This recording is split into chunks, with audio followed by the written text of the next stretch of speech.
Well, hello everybody, and how you doing tonight?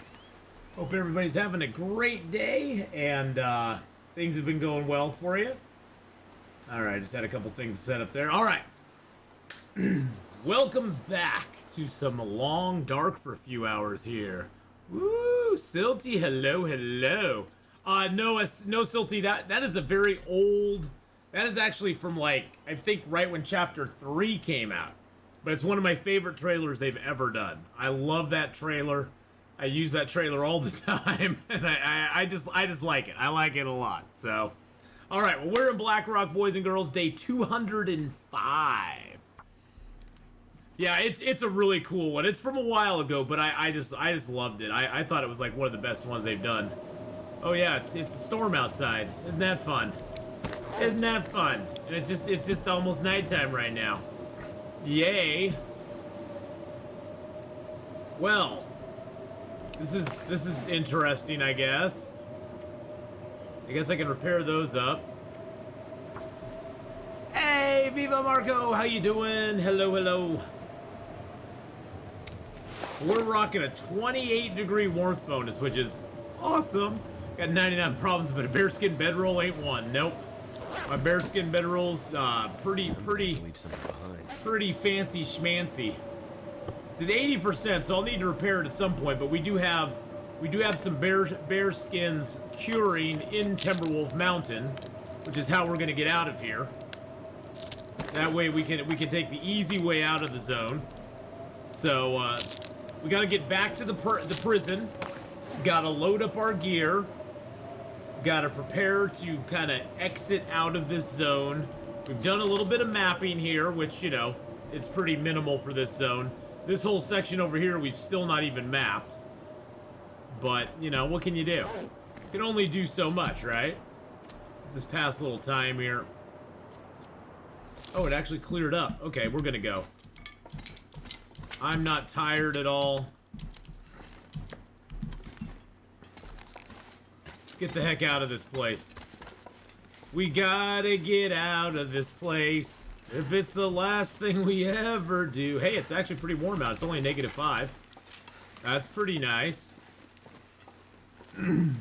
Backer, hello, hello. I'm doing good, Viva. I'm doing good.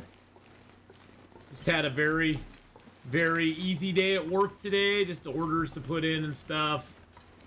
Little bit of stress this afternoon. My daughter's car broke down, so we got to arrange to get a tow for her car on Thursday and get it towed back to her place so she can figure out what her next move is. But luckily I have AAA, so we'll get that squared away. But unfortunately tomorrow's busy for me, so I can't really go help her out with it tomorrow. So hopefully the Safeway parking lot she broke down in, hopefully I told her to call Safeway and let them know what's going on, and hopefully they'll be okay with, you know, having the car there till Thursday. Hopefully that won't be a big deal. It's not like they have very limited parking at a Safeway parking lot, so I just don't want them to think her car's abandoned and then be like, oh, well, we need to get this abandoned car towed out. Because then it costs a lot to get it out of an impound yard, so. Hey, Berserk, another day survived. Yes, another day survived, for sure. I'll grab a little rose hips, why not? I think that gives us like 16. Oh, it gives us 8, okay, that's fine.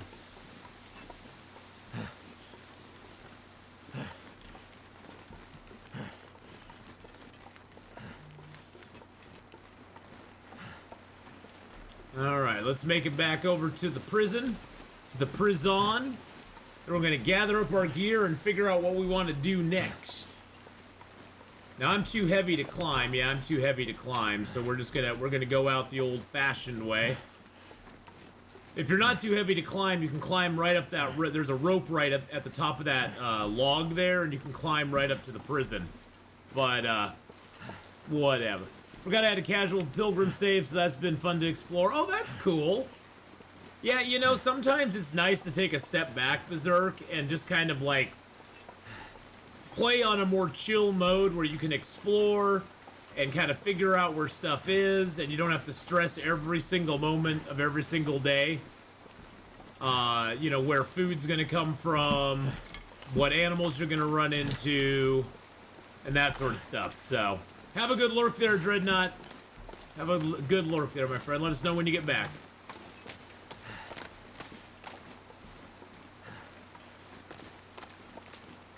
Bum, bum, bum, bum.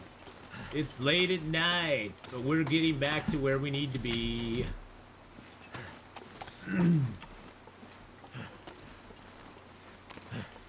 So, prison is right up over that direction. We got to go down a little further here. We're probably...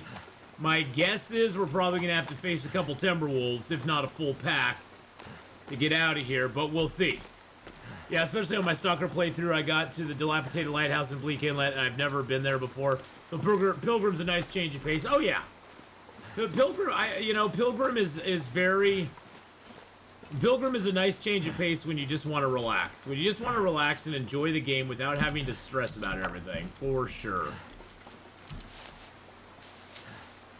For sure.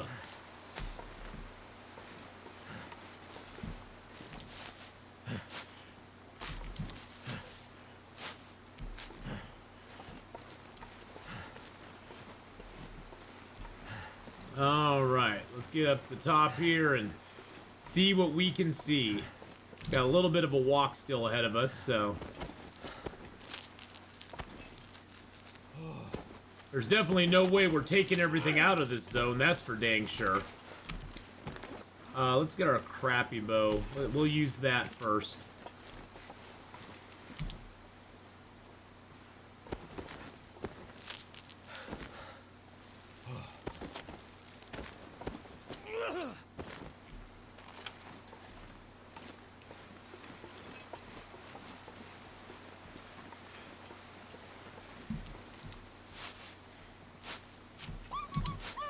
Oh god, that scared the crap out of me. Well, the good news is that means the pack hasn't respawned. That means we won't have to worry about the pack going over when we head over to the prison. Good lord, that scared the crap out of me.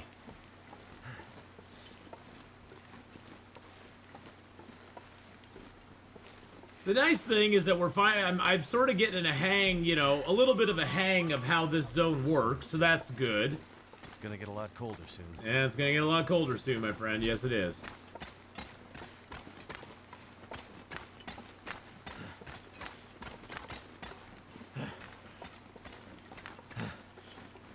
Yes, indeed it is. The respawn on the Timberwolves is very weird. Sometimes they respawn very quickly, and other times it can take forever for them to respawn. Like I killed that one a long time ago. And he's still not, he's still up and, you know, he's still by himself.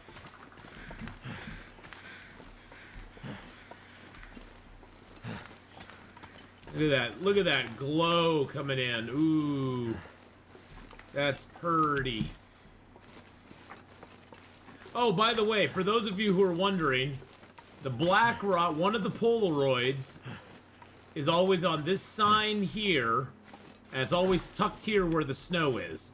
It's always sitting right on this little corner. I had somebody asking about that yesterday, and I forgot to mention that.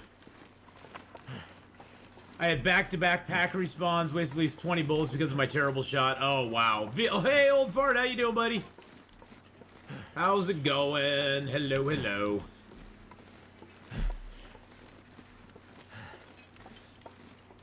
Well, the nice thing is we aren't getting cold. I guess that's nice. Oh, there's an aurora setting in. I heard the beginnings of an aurora there.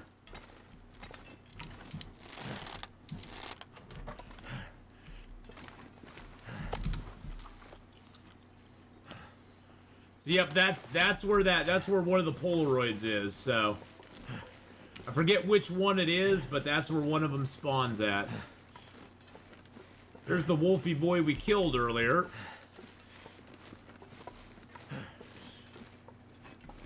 Once you're through that gate there, no wolves can get in here. Unless you have the other door open. Oh, the milling machine's working. I wonder if any of my gear needs to be fixed up. Knife's good. Where's my hatchet? Hatchet's good. Yeah, we're good. We're good. How's my hacksaw? 93%. Oh, yeah, no problems there. Okay, I got that. I got some cured birch here. I'm gonna drop fresh birch. And drop my 3 guts.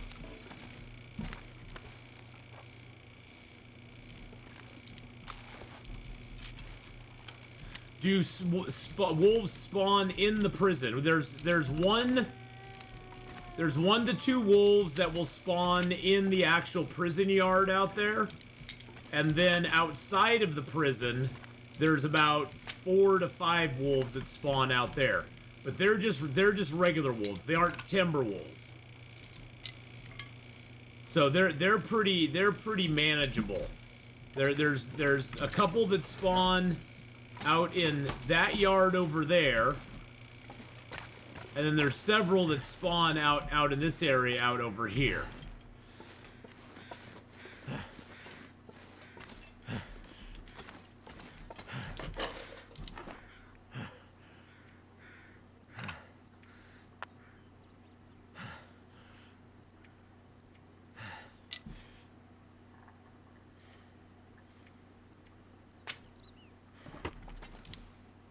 I'm just gonna make up a couple arrows real quick. I think I can be warm enough here that I'm not taking too much damage for doing it. I mean, it's a little cold, but it's not bad. It's not bad.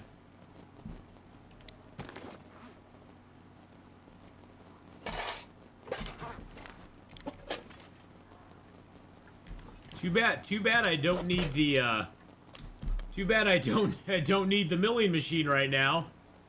A nice aurora just came up.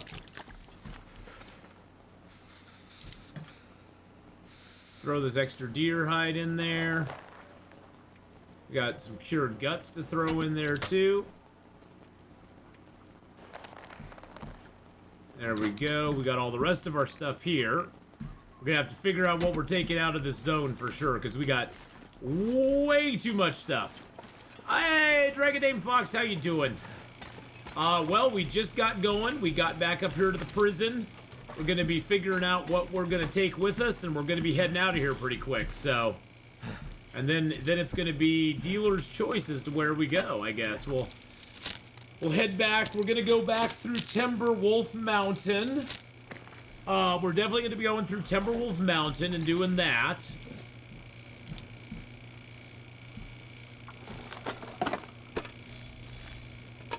Gonna make a couple more boomy cans.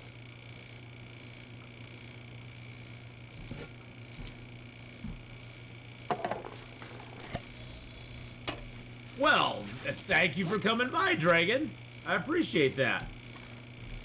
Alright, we got the boom cans made. Let's get a little drink of water. A little drinky poo. We'll take a little nappity poo. We'll hear that thing go.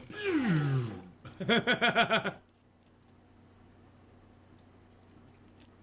don't think I've harvested torches. I usually chuck them into the fire for fuel. Well, the thing is that a torch will give you about the same. It'll give you about the same as a stick, but one torch weighs 0.3, where a single stick weighs less. I think a single stick weighs 0.15. So the torch weighs less than a stick. I need to drop something. So I usually break them down when I have time, just because it's like it's less weight for you. It's less weight on you. So that's the only reason I do it. Is I just don't want the weight.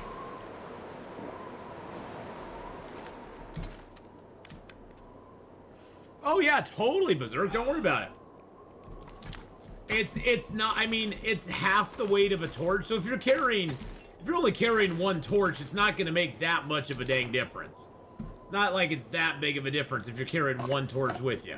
But if you're carrying, say, 15 torches, it's way better just to break them down for the sticks. One torch ain't going to make much difference, but 15 torches can make quite a bit of difference. So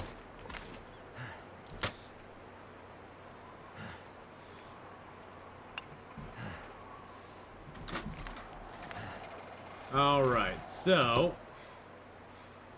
I think I want to take this bedroll with me. Because that's a backup bedroll.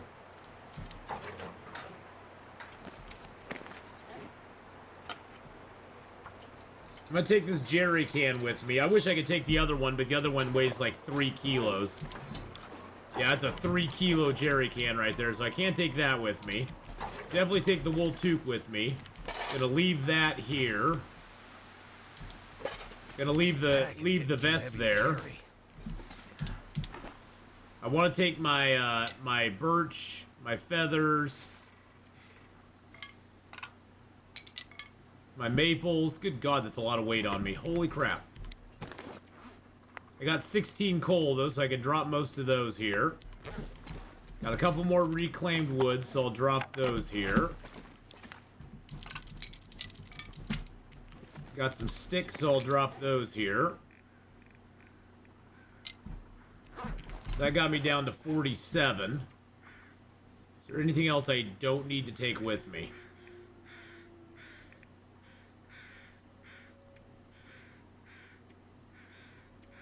Sort of want to take everything else out with me. Definitely take my stems, my crappy fishing gear. I got 20 cattails on me. That should last me. I'm gonna take a little bit of cloth. Actually, I'm gonna leave some cloth here. I got more. Actually, I'm gonna leave most of my cloth here. I definitely want to take my coffees and my teas. Take my leather, my sewing kits, that, and all my matches. Leave the torches. Actually, let's see. I got a crappy torch here, don't I? Got a 46. I'll take the 72 just to have it. That puts me at 50 kilos right there. Let's take a couple of guts along with us. Let's take our deer hides, like 3 of our deer hides, 3 of our rabbit pelts. I'm going to leave the rest here for the future. Yeah, exactly. That's the hardest thing, is what to take and what to not take. That's the hardest thing. I'm going to the DP Lighthouse interior, currently setting up the reference photo. I think it's best to store a ton of torches in base for that, and protection later. When making a reference photo for a drawing, I use dev mode to give things to decorate, but with the unimplemented items the unimplemented items are super interesting. Interesting. I've never done that before, so. All right, let's drop this here. Take a little bit of gunpowder with me.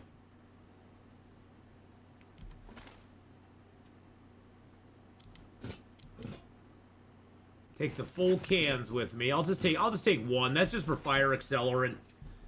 Gosh, I don't even need the fire accelerant. Nah, forget it. I'm just gonna leave them here. I'm just gonna leave them here. Gunpowder's a nice accelerant, but I have fire making 5 now, so I don't even need it anymore. I don't even really need it, so we're just gonna leave it. How much water do I got on me? I got 3 liters of water. We're at 51 kilos. We're gonna probably find stuff on our way out. I do want to take this birch with me, so that puts us at 52.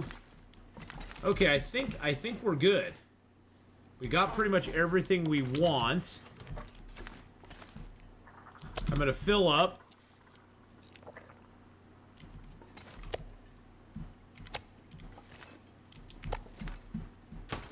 Let's just make one more check. Just make sure I'm not leaving anything behind that I want. Got everything out of there. I don't really need any charcoal.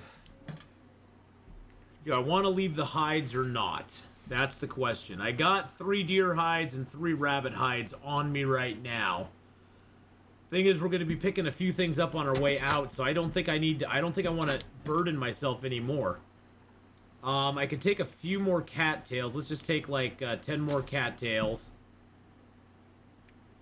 We'll leave 39 here. Do I want to take the torches? I think I have 1 blue, 1 red. Nah, I think we're good. I'm gonna leave the cloth for future me. Okay. Yeah, I think we're okay. I think we're good to go. Alright, let's do this. Time to get out of BlackRock, boys and girls. Time to get out of BlackRock. I usually put everything in a big enough locker or chest that I take what I need. Helps my brain drop the things I don't need. Yeah, I like to organize. I like to put stuff out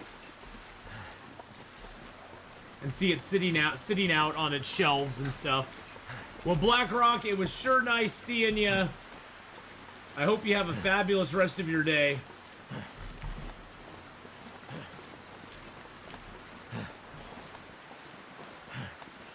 Woo! Had a little sneezy poo there. Shut the door behind us. Oh my goodness, Blackman PL, how you doing, buddy? Hello, hello. Please, everybody, go over and give a follow to my friend Blackman PL. Plays a lot of StarCraft. If you enjoy StarCraft, go check him out. Give him some love. He's an awesome, amazing dude. Go give him that lovin's. Just gonna repair that while I warm up. But hello to all of Blackman PL's lovely, lovely viewers. I hope you all are having a fabulous day. I'm having a fabulous day, so there we go. All right, and off we go, boys and girls. I'm trying to think what would be the best way to get out of here. I think going up across this way is probably going to be my best route. We gotta sneak up the little cliffside. We gotta do some reverse mountain goating to get out. But if I'm patient, I can do it. If I'm impatient, I won't be able to do it. But if I'm patient enough, I will. Let it snow, let it snow.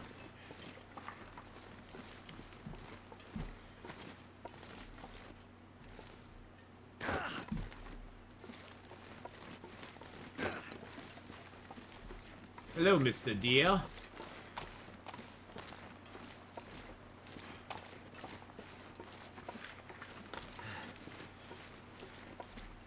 I bring like 3 of each and wonder why I'm so heavy. Yeah, I could bring more than one, but I just didn't want to. I just didn't want to. Oh, great. Now Blizzard sets in. Laka, hello, hello. How are you doing? All right, we're going to get up as high as we can on this. This is part of the trick of navigating this. You got to get up high. Then when you get over here, you got to run a little bit.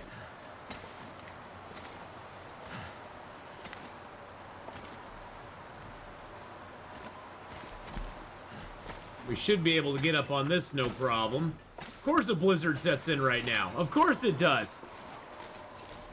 Then we start over here. We do a little wall walk here.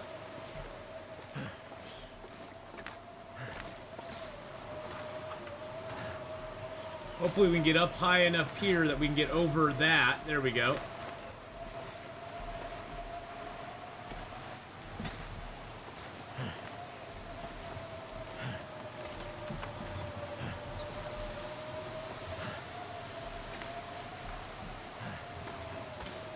There we go. Now we're getting up there. Now we're getting up. Can't feel my hands. One more time, I think.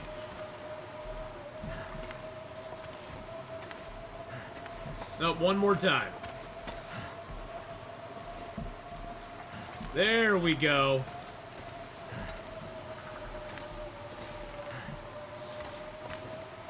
There we go. We got it. We got it. Never felt so cold in my life. All right. Well, luckily for us, there's a cave right up here we can just ditch into, so we'll ditch into the cave up here and we'll chill for a little bit. See, I got that wall walk down pretty good now. It was giving me troubles there at one point. I was like, God dang it, and I gave up and just went around. I was like, nah, I don't want to even deal with it. I'm just going around. Grab a few sticks here. Nice thing about sticks, you can always drop them later if you need to. Hey, Atheenon, what's your take on the most beautiful vista in-game? Ooh, that's tough. There's so many. I think one of the most beautiful ones, Dragon Named Fox, is if you're up at the, if you're in, I think honestly, it's probably Desolation Point during an aurora,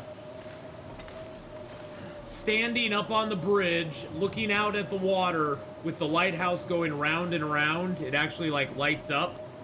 It actually gives you quite a show. But then like if you're in Milton and you're up on top of before the Milton Basin climb, and you're up in Milton and you are on the cliff and the sun's setting and it's casting this beautiful glow. There's so many. It's hard to choose, really. There's so many beautiful vistas. So many beautiful places to stand and watch things happening. You got ones in Hush River Valley. You got ones in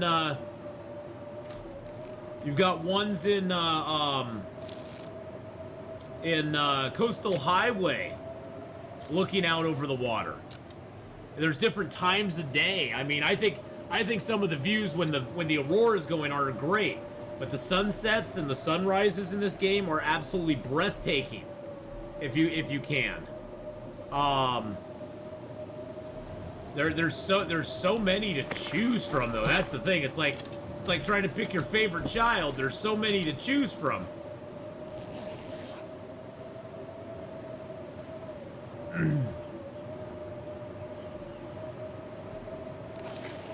I'd say Coastal Highway also, when you're up in the lookout tower, looking down across the entire Coastal Highway, absolutely gorgeous.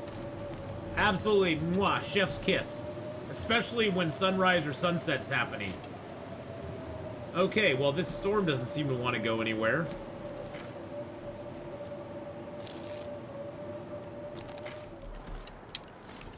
Coastal Highway is the best sunrise. It does. Coastal Highway sunrise is absolutely freaking gorgeous. In Bleak Inlet, the lookout tower has a really good view. Yeah, it does. Yeah. I mean, there's just so many. It's hard to choose your fave.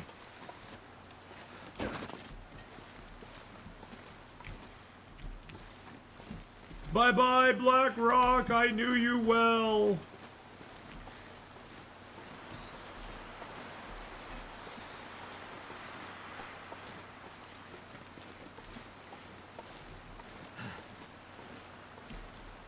Alright. I just want to get down to the bear's cave here at least. And then if we can get down to the little trailer, that would be awesome. Because I know we have a little more gear at the trailer that I need to pick up. That's why I've left myself a little bit of weight. Wow, we're walking into the wind. Into the wind. That's always fun.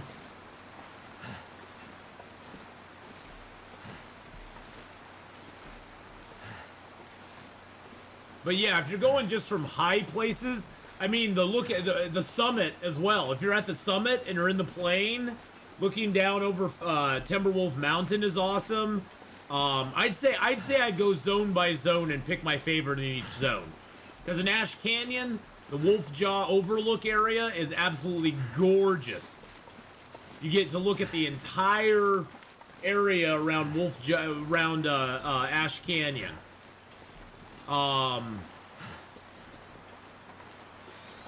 There's just so many in Forlorn Muskeg. If you're up on the Moose Overlook, you have a beautiful view of the entire like Forlorn Muskeg area over up at Moose Overlook. Also up on Marsh Ridge, but I prefer the Moose Overlook. There is almost prettier.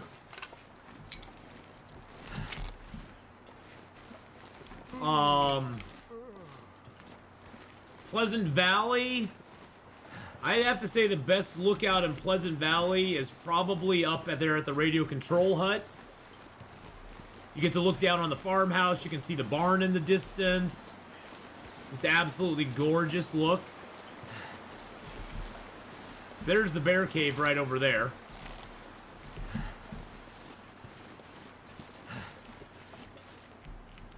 You haven't been to Wolf Jaw Overlook when it wasn't a blizzard? Yeah, the blizzards kind of set in there, up there a lot, don't they? There's a lot of blizzards up in that place. Quite a few.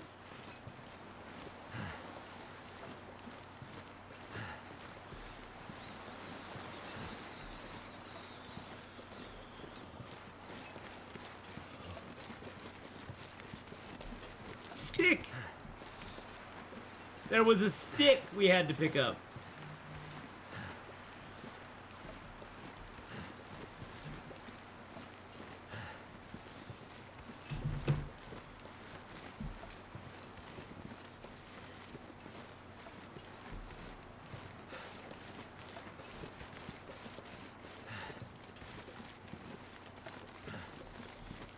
Now there's a deer over here, which is a good sign. Because if the Timberwolves had respawned, that deer would probably be dead. And then right around this rock is the cabin that we want to go to, so that's good. Oh, that was nice. And then from there, we can just get into Timberwolf. I don't feel so good. I know.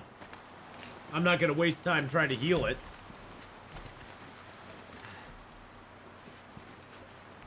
Ouch. That's smarts. That's smarts. Cold is making my head feel thick. Hello, Mr. Deer. Run! Run, Mr. Deer, run!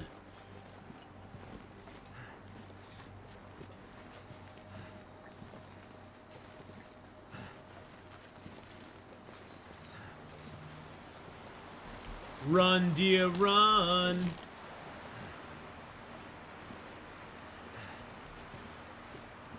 Hey, Legacy of the Sith, how you doing, buddy? Long time no see. How's it going, my friend?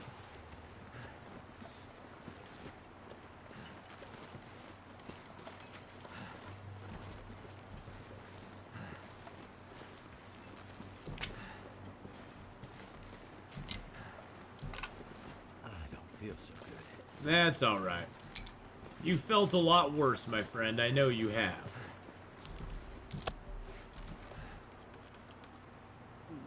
Get all caloried up for the night. Thoughts on playing Astrid? I just usually play Will. I played Astrid a few times before. But I play Astrid every once in a while. I play Astrid every once in a while. I'm not against playing her, I just usually play Will.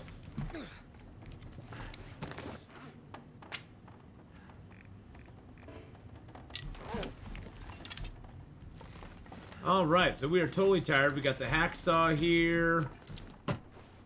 Got an arrow. Oh, we got an arrowhead in there. I didn't even know that. Oh, wow. Okay, so that means we actually have one more arrow than I thought we did. So we got 22. So we have 23. So we've only lost 2 arrows to this zone. That's not that bad. That's pretty dang good, only losing 2 arrows after we spent... How many days in BlackRock? We spent 30 days in BlackRock and we only lost 2 arrows to the wolves. That's pretty dang good. That's not that shabby at all.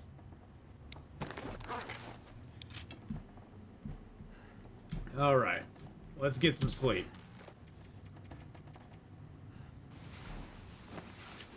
Yeah, I mean, well, I did spend a lot of time, Dragon, tracking down wolves with my arrows in them. I spent a lot of time after I kind of got established in the zone. I spent a lot of time, especially up here by the Bricklayers Retreat. I spent a lot of time going around finding my arrows. This is the other, by the way, right north of the Bricklayers Retreat, that Hunter's Blind. That's where you find the other Polaroid. So that's where you find the second Polaroid in this zone. The Polaroids don't give you much. This is how much the Polaroid gave me up here. And the Polaroid down here gave me, see this little circle here? That's what the Polaroid gave me down here. It's not that, the Polaroids in this zone suck. They just absolutely are atrocious. They give you hardly any view of anything, which is just weird. Yeah, that was just, the Polaroids, I don't know why they nerfed the Polaroids in this zone so bad. Yeah, I mean, places like Coastal, Pleasant Valley, the Polaroids there give you, like, this wide swath of an area that it opens up to you. And sure, you still have to go to all those places to you know, get the updates if you're trying to do, like, you know, Fearless Navigators, or Fearless... Is it Fearless Navigator? Something like that.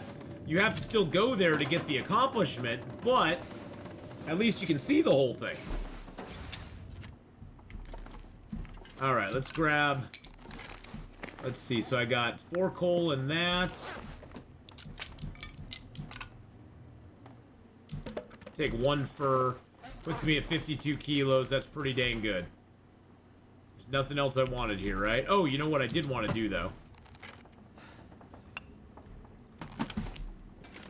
I did want to pop out here and just map real quick.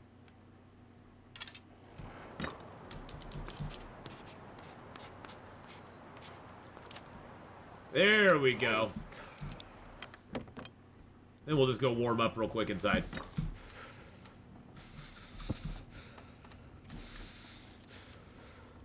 Don't even need to do it for a whole hour. Alright. Pop it a boot. I'm so glad I did the mapping achievement back before Bleak Inlet was released. Oh yeah. See, the funny thing is, Legacy, I did the mapping achievement when there was no Hutch River Valley, no Mountain Town, no Broken Railroad, no Bleak Inlet, no BlackRock, no Ash Canyon. All I had to get were Forlorn, Mystery Lake, Coastal Crumbling, Desolation, Pleasant Valley, and Timberwolf Mountain. That was it. That's all I had to get the mapping achievement. So I feel, yeah.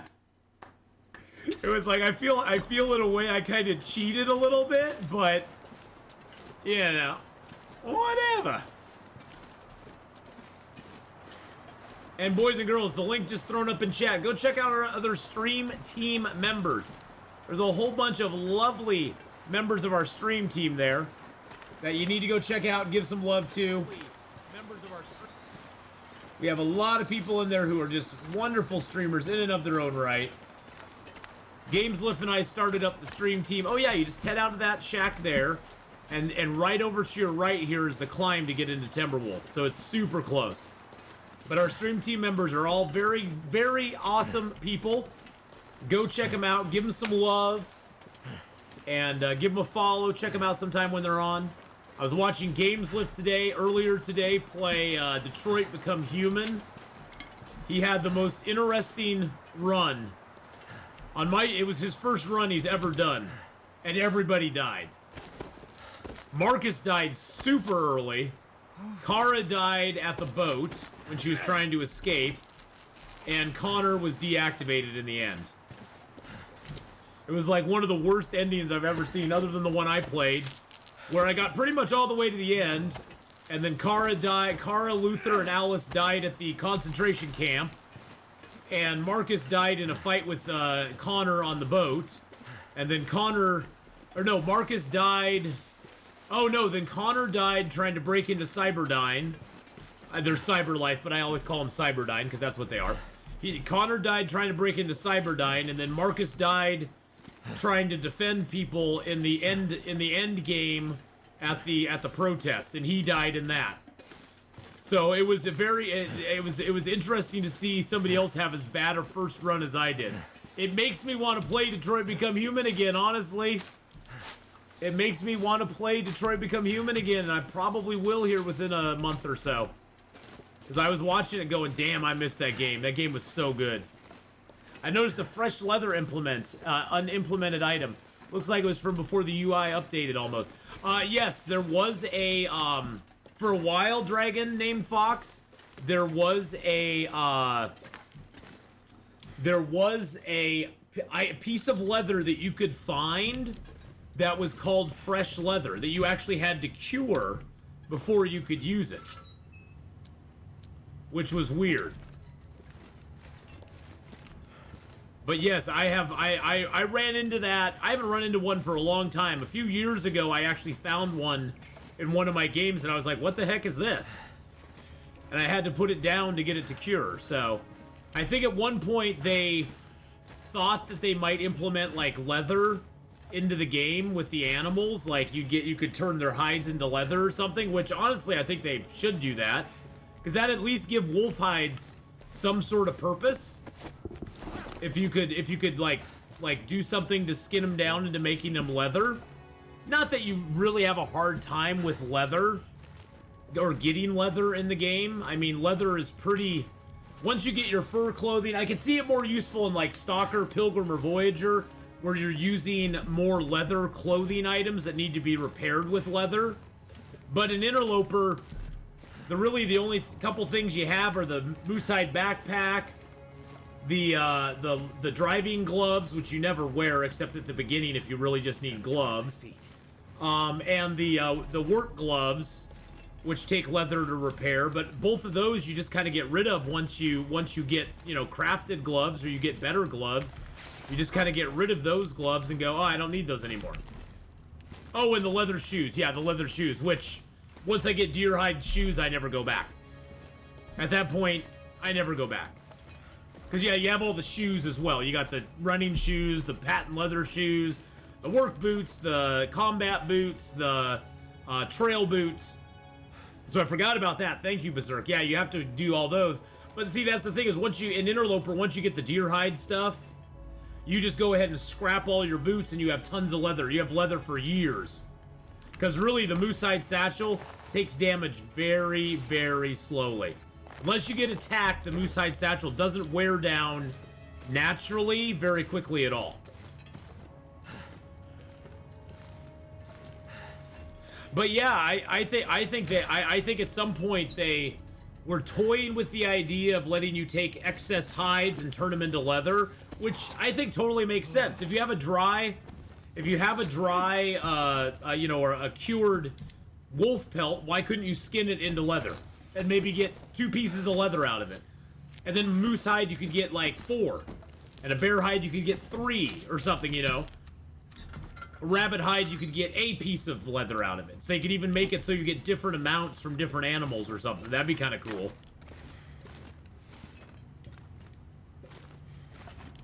Yeah, unfortunately, yeah. In non-interloper, everything is better than the man-made. In Stalker, Pilgrim, and Voyager, if you don't want to, you never have to make fur clothing at all. There's no reason to. Everything you can find in the world is going to be way better. Carlin, darling, how you doing? Hello, hello. How's it going today? Because, yeah, the man-made clothing in Stalker, Pilgrim, and Voyager, all of it is so much better than the clothing you can get than the clothing you can make, unfortunately. Especially when you look at the weight ratio between the crafted clothing and the man-made clothing. It even trumps something like making the bearskin coat. The bearskin coat is even something that I'd pass on in Stalker, Pilgrim, and Voyager, because the man-made clothing is so much lighter, and it gives pretty much the same amount. And the animals in Stalker don't really hit that hard, so you don't really need a lot of protection in Stalker, Pilgrim, or Voyager. So, yeah, the boots are something you do have to repair in Interloper, but after you get deerskin boots, you never look back. I just scrap all my boots at that point. I'm like, okay, I'm good. I've got enough.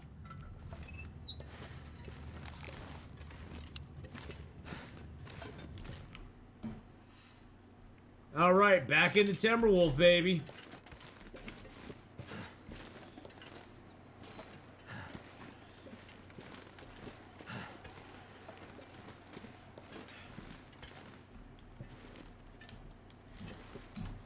Oh. Dang it.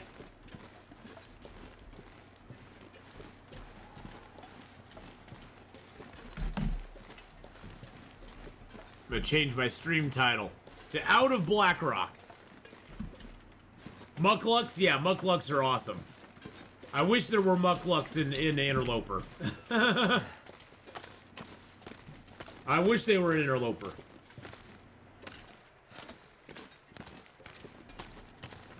Deerskin? Yeah, deerskin, no. Mucklucks are actually better than, mucklucks are better than deerskin. And they actually, because deerskin boots at their maximum, deerskin boots give you 2.5, 2. And I think mucklucks give you, I think it gives you like 3. I haven't, I mean, you'd have to tell me, Berserk, what do mucklucks give you? Because deer skin is a 2.5, 2. So, in general, the only time you want bear skin over the expedition park is if you're playing a custom with Interloper Cold, yeah. Well, but even then, I mean, you can get up to like 35, 38 degrees warmth with man-made clothing. You'll check right now, nice. Yeah, I mean, ski boots would be kind of cool in Interloper. I mean, most people don't use them, but because they're just so damn heavy. But in Interloper, it'd be kind of cool to be able to use them, wouldn't it?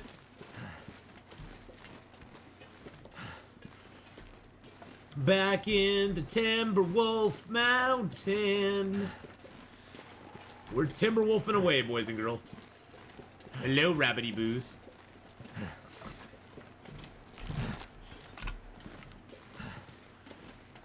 Hello, my little rabbits. How are you today?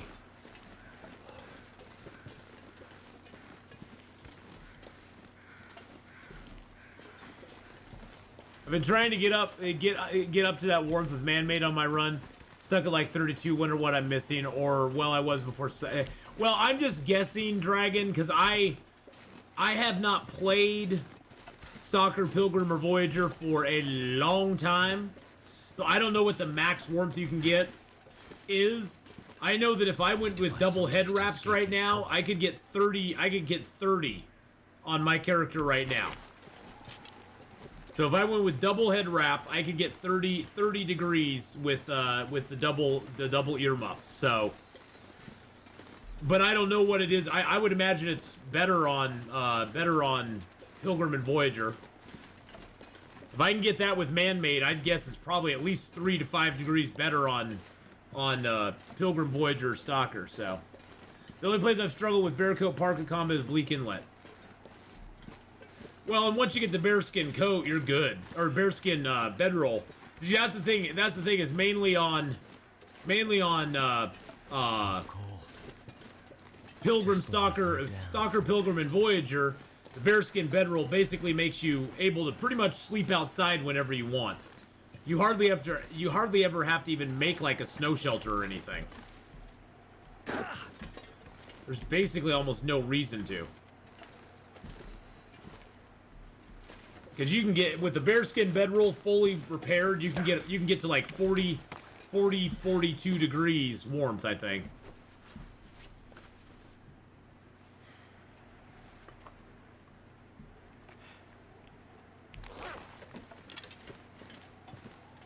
Oh, your mucklucks are 43. Oh, snap. Oh yeah, the blizzards in Bleak Inlet is probably the worst zone on Interloper for weather. Because it's just like blizzards. It's not even so much the blizzards, Dragon, it's the wind. The wind is always whipping by. There's very few like calm days in Bleak Inlet.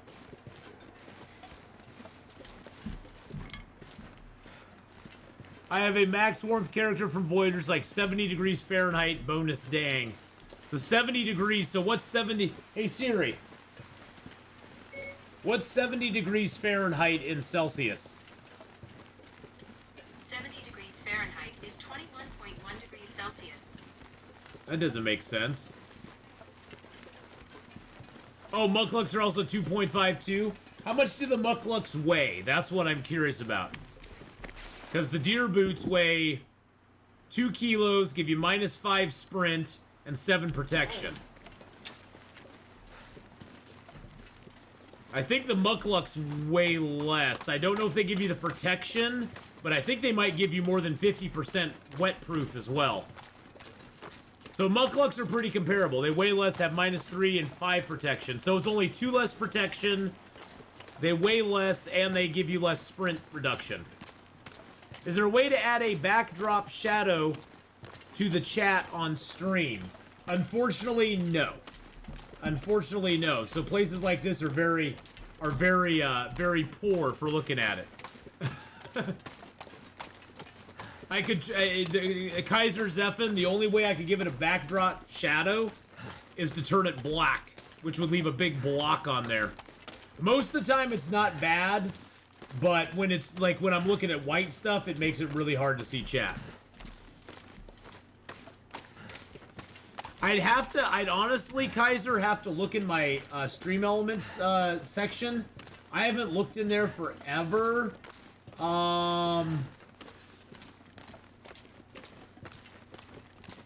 Let me look here. Main game overlay. Can I add a backdrop shadow? Text settings.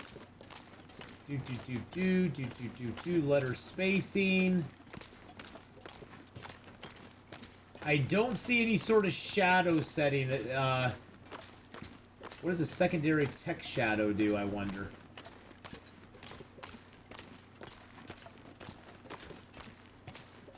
I don't know if that does anything or not. Try chatting now. I'm curious to see what that does.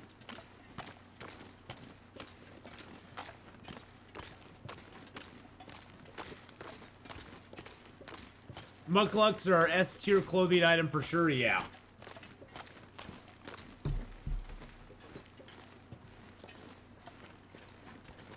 What does that text shadow do? Does that help at all? It's like a shadow on the text itself. I'm gonna blow my big screen up here. Doesn't really give you a whole lot more. I guess it gives it a little shadow on the text itself. How you doing, Stompfura? How's it going? Let me look at... Let me look at something here, because I think...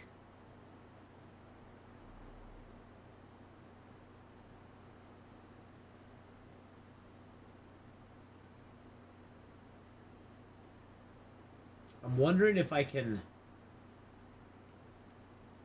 Let's see, streams, chat, settings... Messages fade, messages are delayed, background color. Ooh, can I give it a background color with that? If I do like a gray... Don't make it white, but don't make it black either. Make it like a light gray. Oh, that's a little too much. That's a little too much.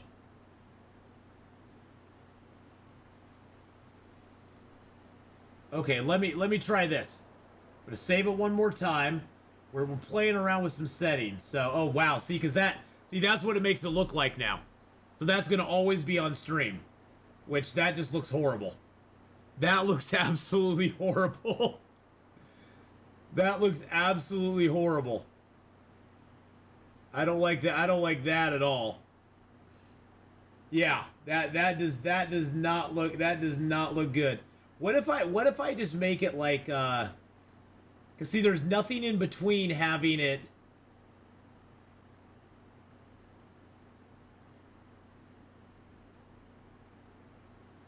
Maybe if I do it that way. Oh, but see, it's still gonna do that, isn't it? It's still, yeah, yeah. Okay, well that's not bad. How about that? Try that. Try that and see if that. See, now that's just a little box there. I mean, it's lighter.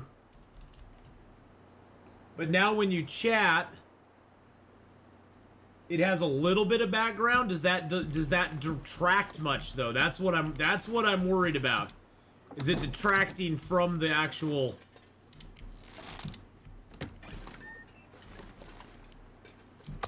Is that better or worse? Because you can still see through it, but it makes it so when I'm looking at white stuff that it like actually doesn't take away from it.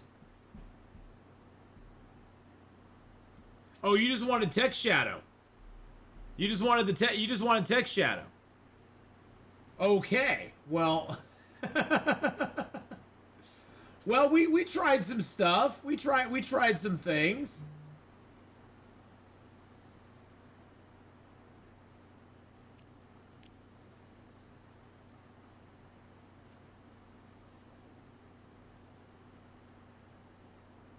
Well, I'll just save it like that then. Oh. Yeah, I don't like the box either. I don't like it either, so.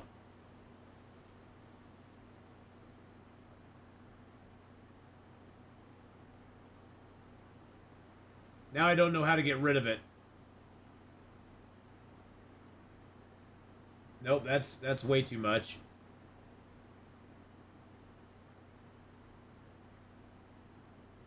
There we go. We'll just save it like that.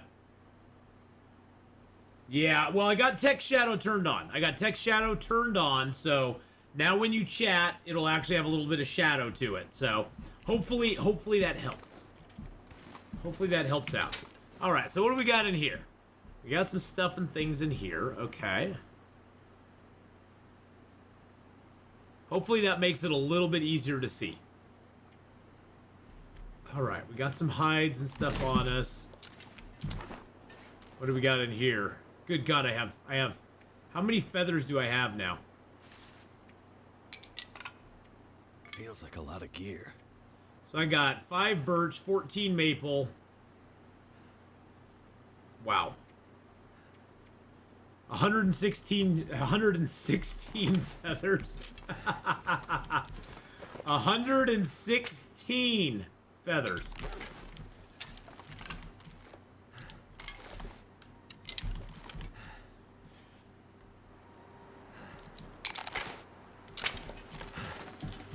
Well, hopefully that helps out a lot. Hopefully that helps a little bit. I didn't even know it had that, Kaiser. Thank you for pointing that out, though. I really do appreciate it.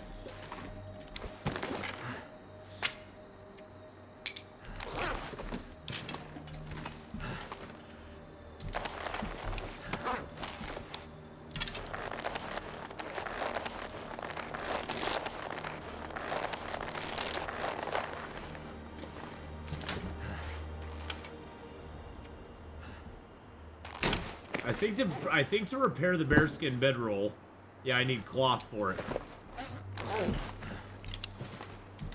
I don't know as if I have any cloth here. I left most of my cloth behind. So we may be walking out of here very, very slowly. I guess I could leave some maple here. I have 14 maples on me. There's no way I'm going to need all those.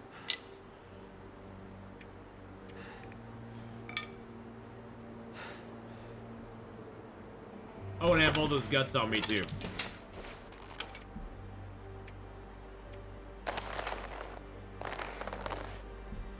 Okay, that helps out a lot. I want to take all the feathers and all the birch. I guess I could spend the rest of my day here breaking the birch down. I don't think... Yeah, you can't take the pillows in here. The pillows are not You're starting to slow me down. Not an item you can actually... They're not. It's not actually an item you can take from those beds. The arrow shafts technically weigh less than the birch does, so it's better to break them down into arrow shafts if you want to carry them with you. It's not much weight reduction, but it's enough. And you know what? Why not? No point in having them, like... If I don't rest soon, I'm gonna... in that form if we're gonna do it.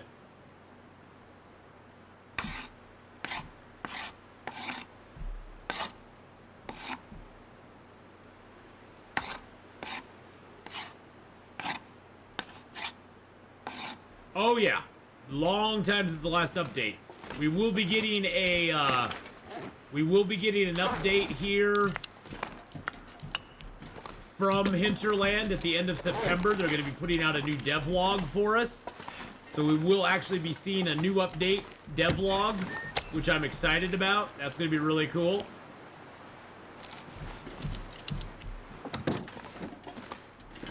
That'll be pretty hype. All right, everything in here, nothing we need. Playing Long Dark on the Switch. Excited for Survival DLC? Heck yeah. I'll be signing up for that, like, right away. Super stoked for that.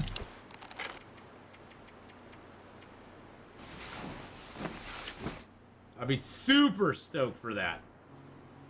And we'll be finding out more about that here end of September, boys and girls. Yeah, Hinterland is giving me a wealth of stuff for free. I mean, since the time I bought this game, it has doubled in size. They've never charged another dime for it. They've given it away on a lot of platforms, so people never even had to pay for it. So, yeah, I'm super stoked to give them more of my money. What would I like to see added to Long Dark most? I just like to see some more clothing options, more cooking options, some different animals. I just like to see more things that we could do. And of course, I'd love to see more zones. More zones. More zones for sure. Some vegan options? No, that's probably not gonna happen. Because let's be honest, if you were in a survival situation, veganism is very much an option at that point, for most people.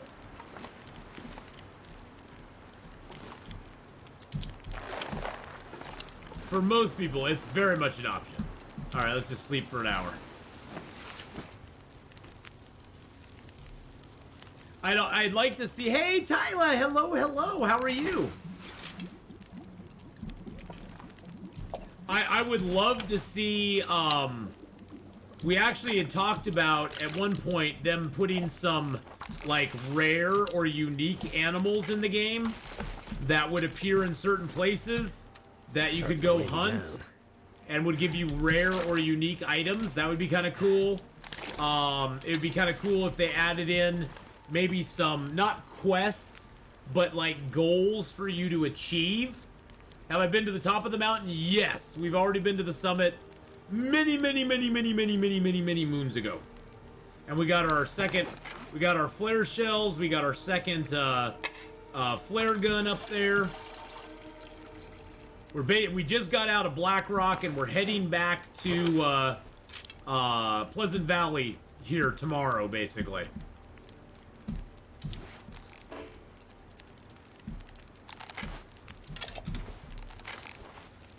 I'm doing fantastic.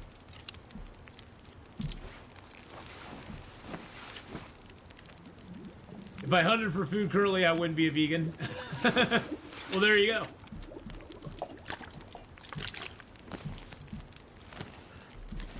Alright, so let's figure out what we need. This is Interloper, yes. We're on day... What day are we on now? We're on day... I can barely walk with this 207. We started in Forlorn, Muskeg. We went to Mystery Lake and did some stuff. Came back and we forged on day, what, 13 and 14.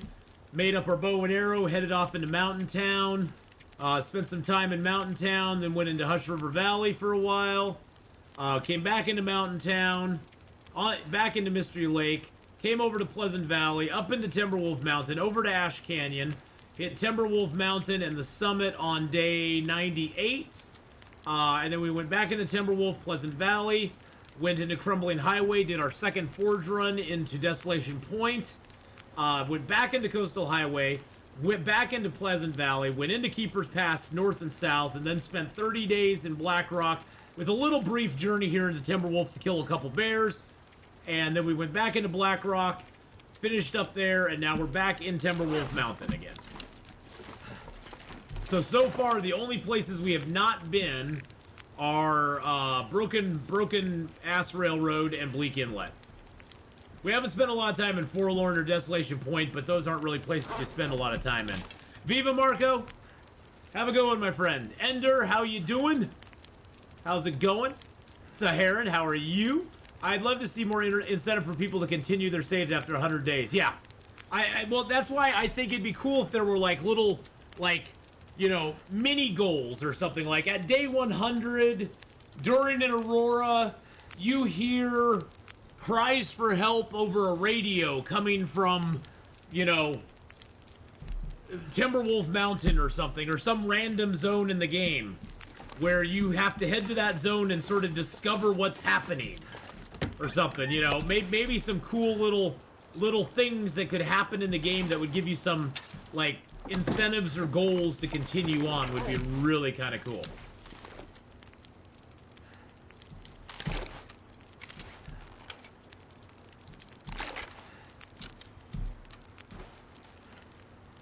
I mean, as it is now, if you're wanting to, Ender, your name sounds familiar, but honestly, I can't say I totally remember you. So, I'm not gonna lie and say, oh yeah, I remember you. Your name sounds familiar, but I don't remember you. No, I can't say that I do. Sounds familiar though. Maybe something a SMG or a minigun only found in day 100. I guess they tried to do that with the collectibles, but I suppose it's not that compelling. Game events would be cool. This game can get hard when you're kitted out and have nothing to do. Yeah, it's just, well, J-Car, at that point, it's basically like you have to decide. You have to make your own story. That's one thing I personally like. I know for a lot of people it's something that they may not like about the game. I personally like the fact that I have to figure out, what am I going to do now? Now that I've reached this point in the game, where am I going to go? What am I going to do? How am I going to survive? Do I want to go fishing? Do I want to go over here? Do I want to go over there? I sort of like that open worldness, but there's a way they could do it where they don't take away from that, but they incentivize you, sort of like how it is with the, sort of like how it is in, say, some of the other games like Horizon Zero Dawn or Red Dead. Well, they'll offer you opportunities to go do stuff, but it's not game breaking if you decline them or you just choose to ignore them. It doesn't make it's not like if you don't choose to do it, your game's ruined. I don't like games that kind of like force you along a path. I like games that incentivize you along the path and make you go, "Oh, this might be a fun thing to do."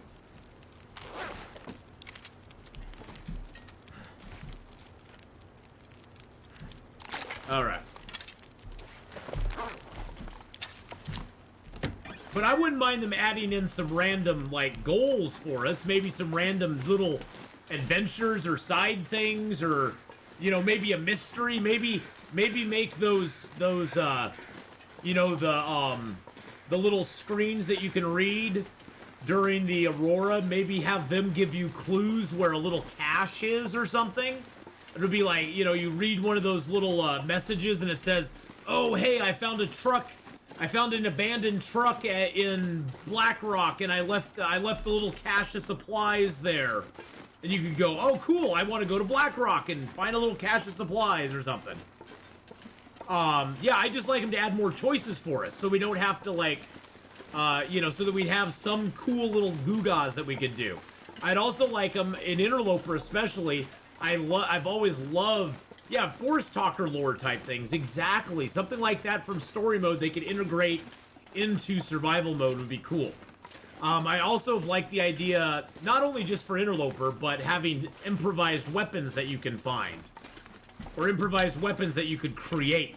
So you could actually find broken guns in the game, dismantle them, and then you could take those parts to either Bleak, Inlet, or BlackRock, and at the milling machine, you could actually put together an improvised pistol or an improvised firearm for yourself, and then let us find shell casings even on Interloper, because as you saw, I had tons of gunpowder. I could have made a bunch of bullets if I had shell casings, because you can get lead, you can get gunpowder in Interloper, you just can't get in it, you just can't get the other stuff. Well, yeah, at least then and you know, make the improvised firearms not great. Make them break down at an accelerated rate, or make them maybe jam. Maybe have fire. Maybe at that point they could have like a improvised firearm skill, or they could just incorporate it into the firearm skills, where your gun has less chance of jamming the higher you get, or something like that. Yeah, exactly, Dragon. It would be awesome. It would give you a long-term goal, because it's not like you'd have a firearm in the first 50 days. You first have to find, say, 5 broken pistols throughout the world, dismantle those pistols to get pistol parts, take them to Bleak Inlet or to the BlackRock, put them together to make an improvised gun, and then you have to also craft the bullets. You have to find shell casings, and then you have to find gunpowder and lead to make into bullet tips.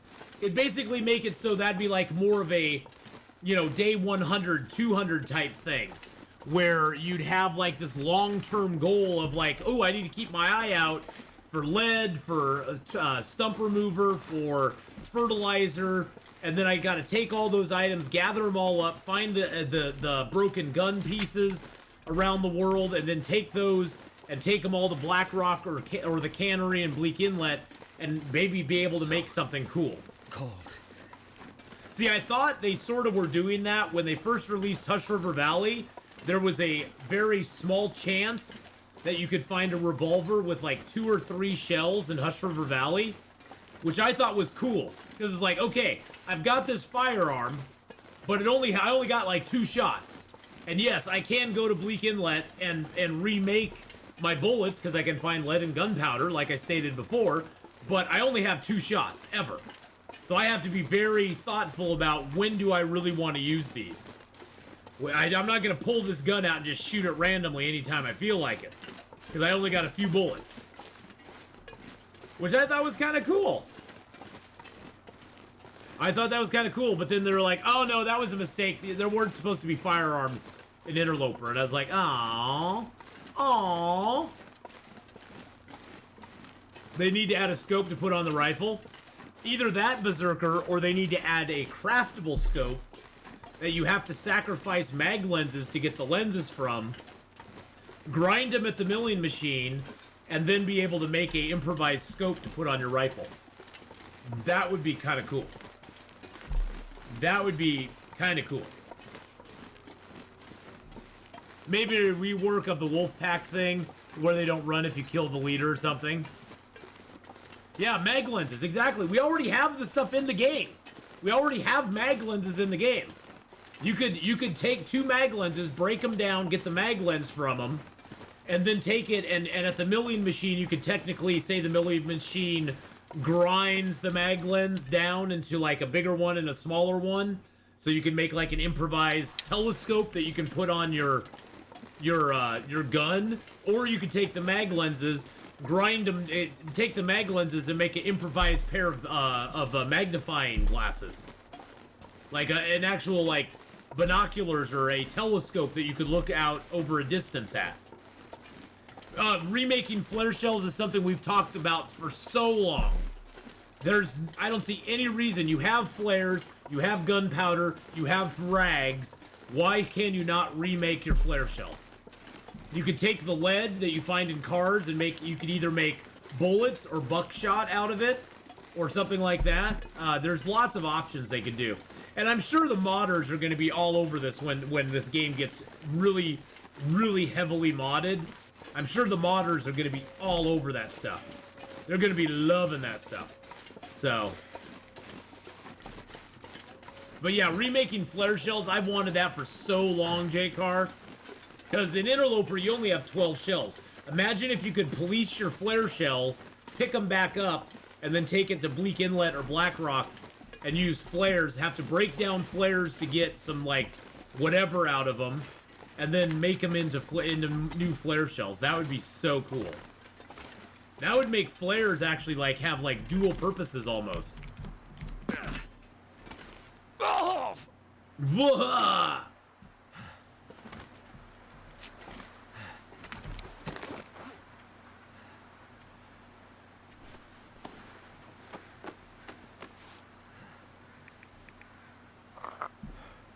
Flaming arrows would be kind of interesting. Well, the interesting thing, Kaiser, is we've always speculated. If you look at the arrows in the game, they're called simple arrows, which makes you think, did they have an improved arrow that they were maybe thinking of bringing into the game? Wouldn't it be cool if you could make an improved arrow and it actually like would not break as often, or like wore down slower? than regular arrows. Even if it didn't do a ton more damage, it would wear down slower. That would be kind of cool. Oh, look at all the stuff we have here. We got stuff here, boys and girls.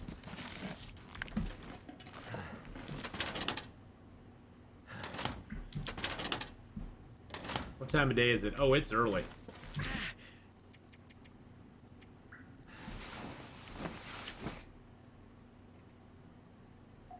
Well, Berserk, we've talked for a while about doing, we've talked a lot about them doing something with improvised shelters. Like, you being able to take, like, birch maple or sticks or fir or cedar, combine it with cloth, be able to make a little, like, windbreak almost for fires and stuff would be really nice. We've talked about that before, and that would be really cool to see implemented in the game. Something like that would be really neat. Feels like a lot of gear.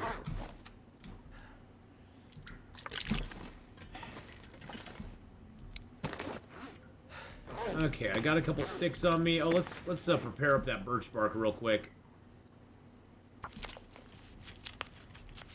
More uses for car batteries? Me too. Alright, we're gonna try to get down to the Burned Ridge Cave here real quick. We're traveling pretty heavy, boys and girls. Pretty heavy D in the boys right now.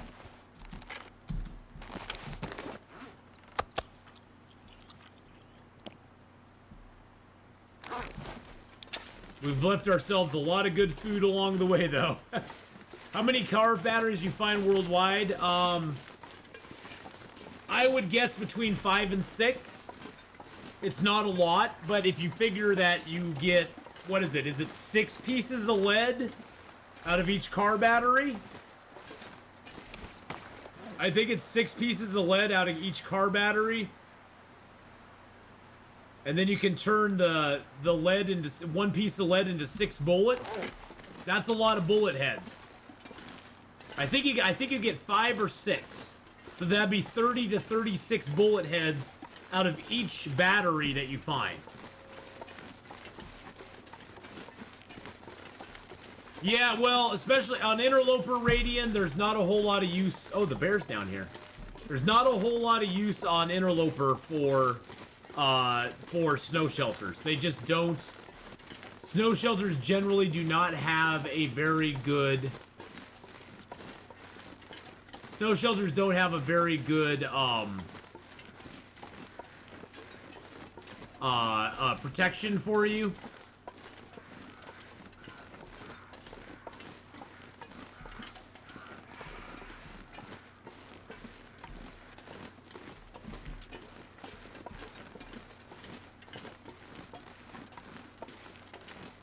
I'd rather just avoid this guy if I can, but he's kind of going in the wrong direction here. We'll go around the long way.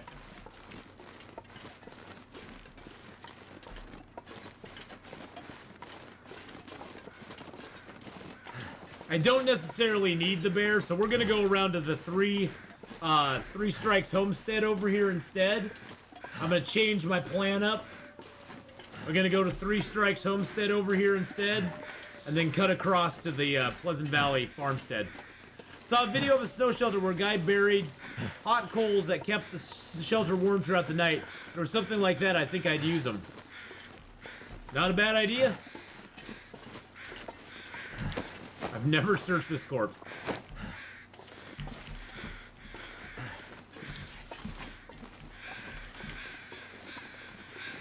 After the first week or so, snow shelters aren't really used unless you forget your bedroll at the bottom of Hush River. Or unless your bedroll gets ruined by a bear or wolf.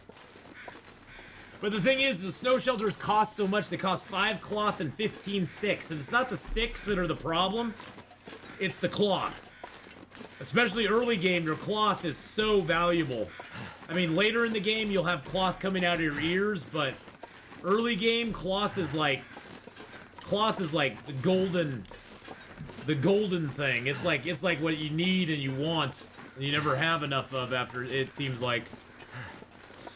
Later in the game, it's not too bad, but But yeah, I mean, if you could do something like that, right in, it'd be awesome. It'd be awesome. Delvin, how the heck are you doing, by the way? I have a mod installed where I can harvest flares into gunpowder and make flare shells from gunpowder, too, with the ammo machine. Oh, that's cool. Yeah, like I said, the modders are going to take care of 90% of these things we're talking about. The modders are going to be taking care of most of this stuff for us. They're good. They're going to have it all figured out. So a lot of the things on our wish list will get checked off as the mods come out, which will be kind of cool to see.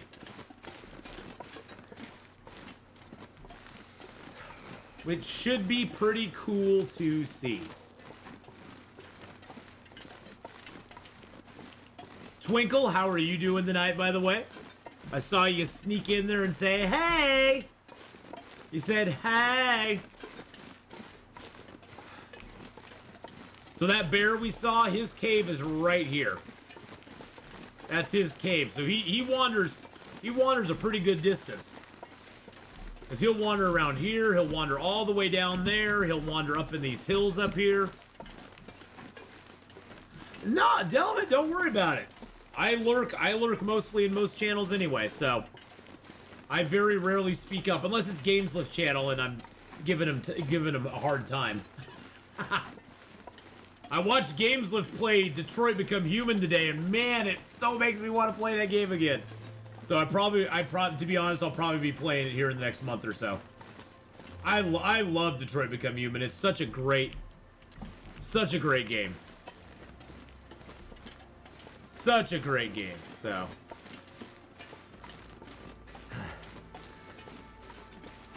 I know some people get all, you know, angsty on it or something, but I'm just like, yeah, I like it. I have fun playing it. I guess that's the only measure you can go by is, do you have fun playing it?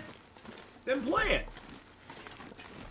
I mean, I know lots of people who have fun playing Don't Starve and Don't Starve Together. I just could never get into the game. It just wasn't for me, which is fine. I mean, not every game has to be for everybody.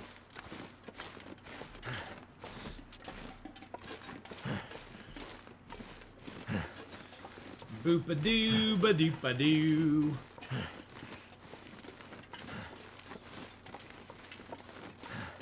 We're kind of taking the long way around, but that's okay. It's a beautiful day. The weather's pretty nice. I don't have heister raids, Kaiser. That's a Streamlabs thing. Stream Elements has never put anything like that into their setup. They talked about it for a while, but they never did it. I don't know why.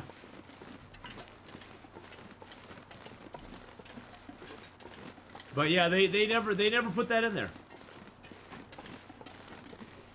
DS and DST are really about the boss battles, and honestly, enjoyment for that comes in waves for me. What's DS and DST? I know I should probably know that, but I don't. Because you're always just running around super stressful, always needing to go. I don't know what it is. Oh, don't worry about it, Kaiser. Oh, don't start. Yeah. Yeah, well, for me, Dragon, the main thing for me is, for some reason, my brain, when it's an isometric view like that, and you have to point and click where you want to go, I never grew up on games like that. And my brain just does not... My brain doesn't function on games like that very well, and I don't know how to explain it. I don't know how to explain that, but yeah, I could never get my brain wrapped around those. Oh my goodness, Atreyu! Hello.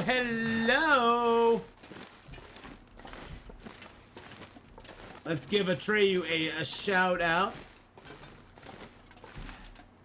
There we go. Last playing some long guard. Go check out Atreyu right up there. Oh, wait. Whoa. Uh-oh. Oh, what's gonna happen? What's gonna happen here?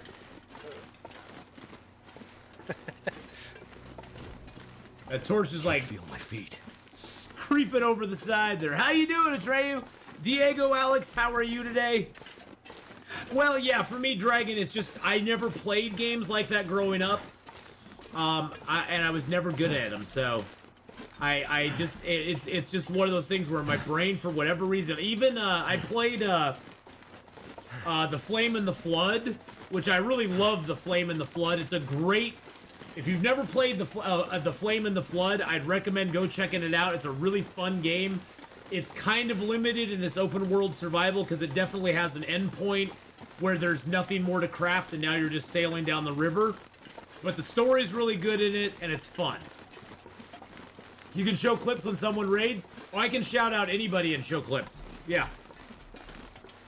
I can just go like yeah,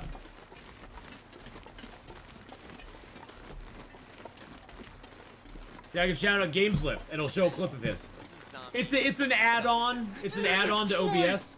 Holy shit! Oh my god! What the hell? Oh my god, tell me you guys heard that. Did you guys hear it? Yeah, we heard you swear, Gameslift.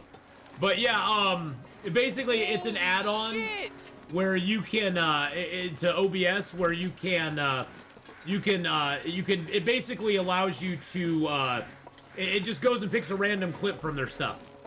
Yes, Nomad, he was playing Detroit. He finished it up today.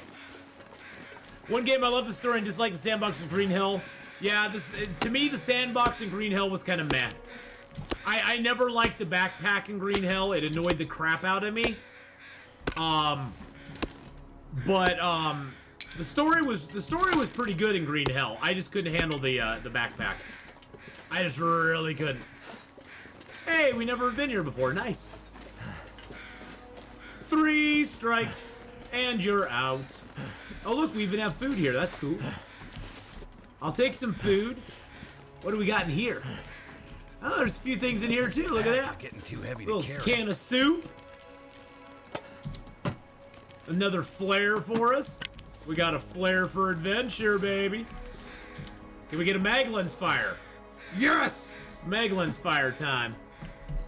Yeah, I really like the story in Green Hill. The sandbox was okay. There were things I liked about the sandbox, but there was a lot more I didn't like about the sandbox. It's sort of the sandbox. I have the same feelings towards the sandbox of Green Hill that I had towards the forest. Where the forest had some interesting things in it, but I hated, for number one, the AI for the cannibals and the AI for the creatures in the sandbox always just annoyed the crud out of me. So I never really enjoyed them that much. Die if I don't warm up soon. You ain't gonna die, buddy. Jeez Louise. Big drama queen. Big drama queen.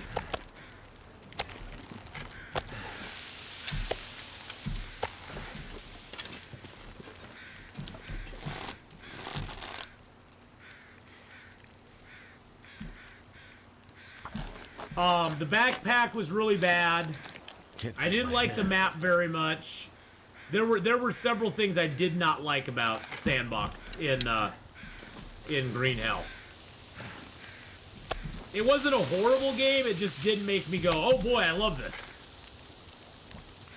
I did like the food diversity. I thought the food diversity thing was kind of cool. That you had to have a little bit of food diversity in the games. That was kind of a neat little feature. You know, and I've seen that in other games now as well, like Infected has that as well. Infected has that food diversity component too, which is pretty cool. There were things I just did not like about it though, which is fine. I mean, every game's gonna have good stuff and bad stuff in it, so.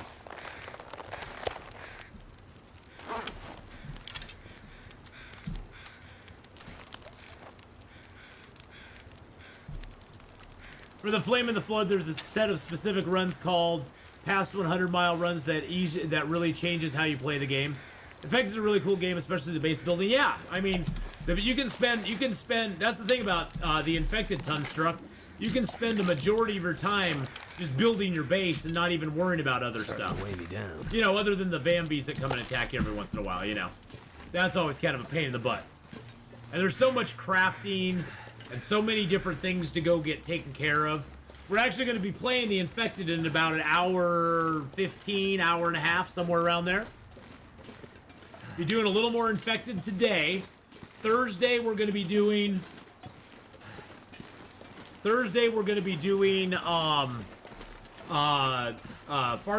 Final Frontier on Thursday. That's going to be all we're going to be playing on Thursday.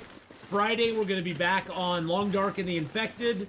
Saturday, we're going to start with Long Dark at 8 a.m. in the morning. We're going to then roll into some more of the Escape the Pacific run that I have going. And then I'm going out to dinner that evening with my daughter for her 27th birthday. My daughter's turning 27 this Friday. Holy crap. And by the way, boys and girls, this Friday will be my 7th year anniversary on Twitch.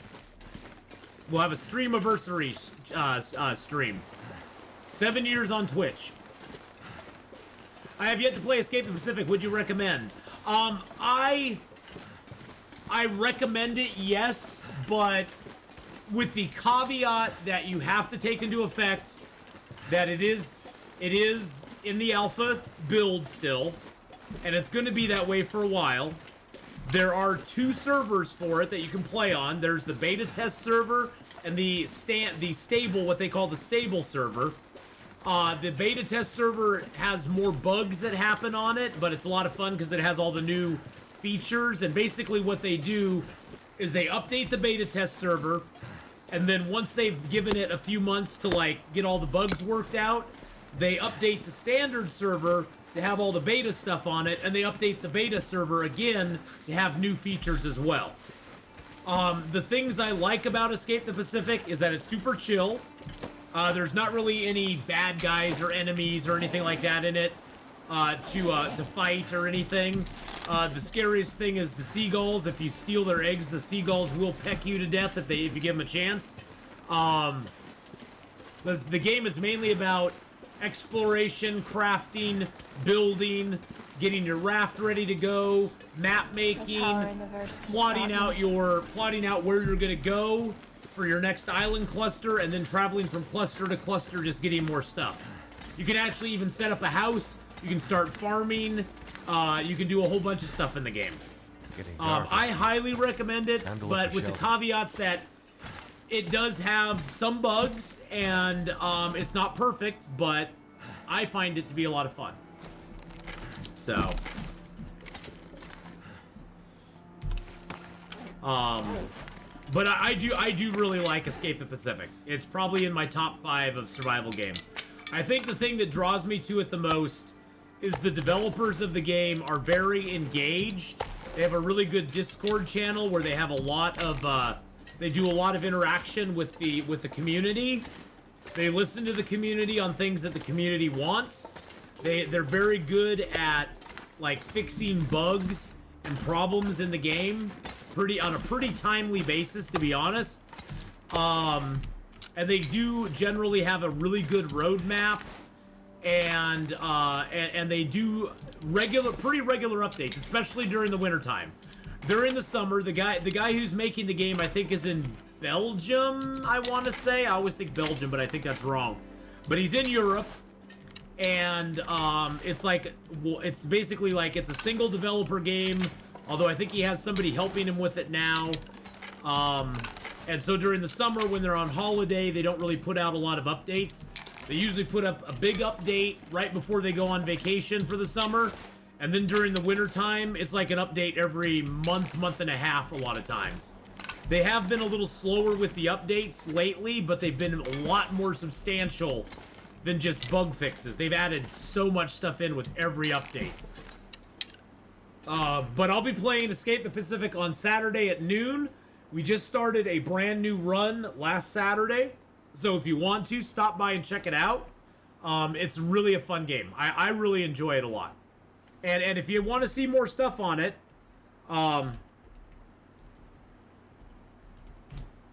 there's their website as well as the Steam page. So you can go check out their website, the Gamers for Gamers team, and you can also go check out their Steam page as well. And yes, I am biased. I'll tell you my dog in the fight. The developers from the game have actually come into my channel before, hung out with us, answered questions of the viewers, answered my questions as well. We even had an instance one time where I was playing on the experimental server. I ran into a bug, a game-breaking bug, and the developer was like, save your game, and then he was like, I'll be back in just a minute. And he left, and the developer came back, and he had fixed the bug, and all I had to do was restart my game. He fixed the bug on the fly, basically. So I am partial. Cats in Code, hello, hello, how are you? How's it going? No power in the verse can stop me. And thank you, GNU, get a follow there. And go check out Cats in Code. Ooh, that's pretty. Your ear. That's so Ooh, that's so pretty. I like that. I love the sunsets in this. How do you auto walk or run in the long dark? If you are not, so what you have to do is you have to go out to your options, go into accessibility. Is it, yes, go into accessibility. You have to turn it on because it defaults. If you just are loading the game in brand new, Kaiser, auto walk is turned off. You actually have to turn it on, and then it's on for every game you ever play. But you have to turn it on, and then the default key for it is Z. If you're playing with a non-standard keyboard setup, like my default is actually the decimal point on my number pad, but the default key is Z. But you have to physically turn it on because it's always turned off by default. So, but how you doing, Cats and Code? How are you? You're last playing some. Were you last playing some Long Dark? Yes, you were. Look at you. Look at you. All right. Well, boys and girls, we are going to. On PS4 is pressing in the left stick. Nice. So we'll show you where we're at, everybody who just came in. We're on day 208 of our Interloper file. We just came out of BlackRock after 30 days in BlackRock. We just came out of there. We're heading down towards the Pleasant Valley Farm Homestead. The Pleasant Valley Farmstead. Farm Homestead, whatever it is. The big farm thing down there. The big farm thing. We've got carcass harvesting, cooking, archery, and now fire starting at level 5. Mending is over halfway through level 4. Ice fishing is about halfway through level 2. We're doing pretty good. We have our bearskin coats, deerskin pants and boots, our rabbitskin hat and gloves, moosehide satchel, double thermals, double wool socks, double thin wool sweaters, our crampons, our little wool toque, our combat pants underneath our deerskin pants. We're doing good. We're rocking a 28 degree warmth bonus. And we have a bearskin bedroll. Yeah, baby. We're doing good. We're doing good. And next up, we're going to... I can't believe I'm saying it. We're going to Bleak Inlet. We're going to Bleak Inlet. You have double bearskin coat. That is final form. Final form. Oh god, and then a blizzard came up. Nice. Nice. What's the plan in Bleak Inlet? Double moose kill, bear kill, getting into the cannery, messing around in the cannery for a little while. Ooh, wow, I got like 98% stuff everywhere. Sweet! Turning down the wind sounds for you a little bit. New challenge, first to 20 bearskin bedrolls. Well, that would be interesting. That would be interesting. But yeah, no, it's going good. It's going good. We're having a lot of fun. I got 22 arrows. We only lost 2 arrows in 30 days in BlackRock, which in my estimation is pretty damn good.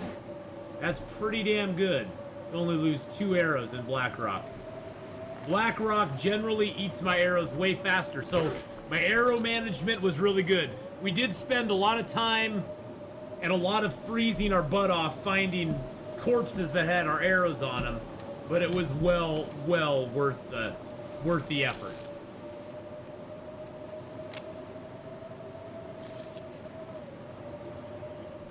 Welcome to Pleasant Valley, boys and girls. Welcome to Pleasant Valley. All right, we got 56 kilos on us. It's gonna be a very slow Very slow walk. Actually, what we can do to lower our weight a little bit is eat that. We can eat...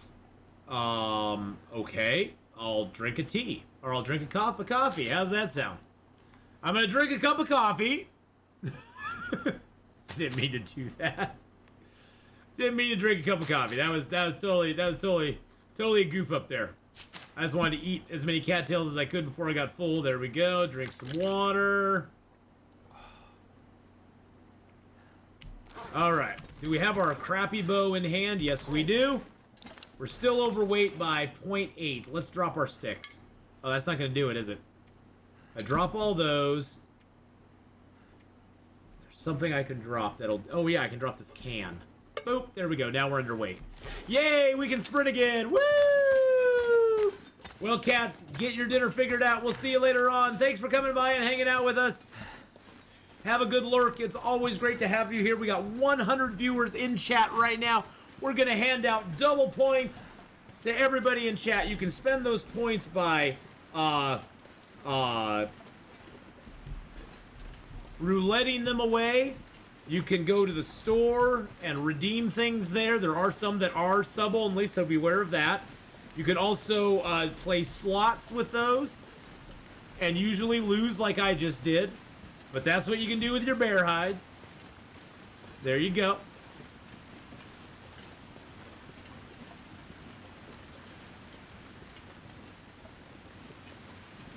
Hey, Street OG, how you doing, bud? Some days you Ath get the the real bear, OG. some days the bear gets you. Some days the bear does get you. Yes, he does. There's Bear Explosion. Ooh! We got a little dance going on.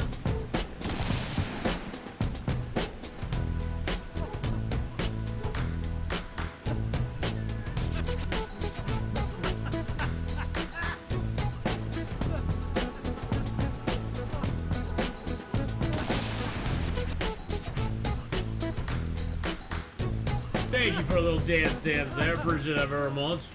Thank you very much. Alright, off to the farmhouse we go. Hi ho, hi ho. Ha ho, ha ho. Off to the farmhouse we go.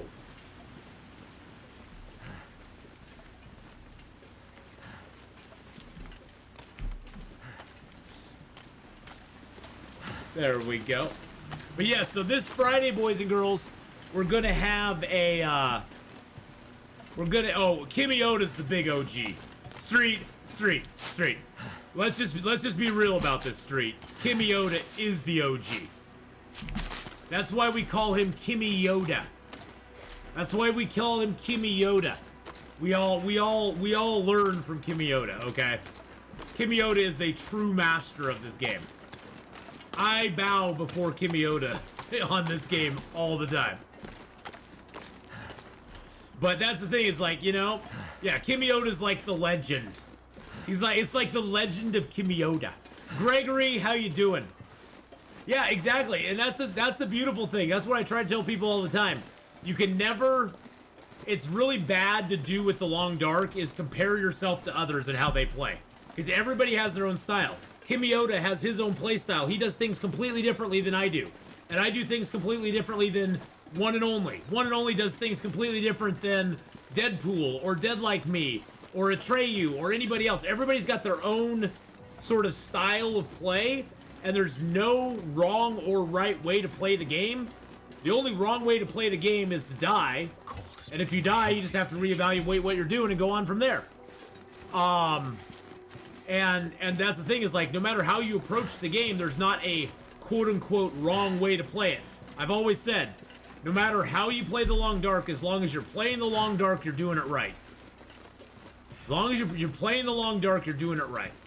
Because playing the Long Dark is more important than anything else. Whether you're playing on Pilgrim, Voyager, Stalker, Interloper, story mode, challenges, custom game, whatever it is, the only wrong way to play the Long Dark is just not to play it.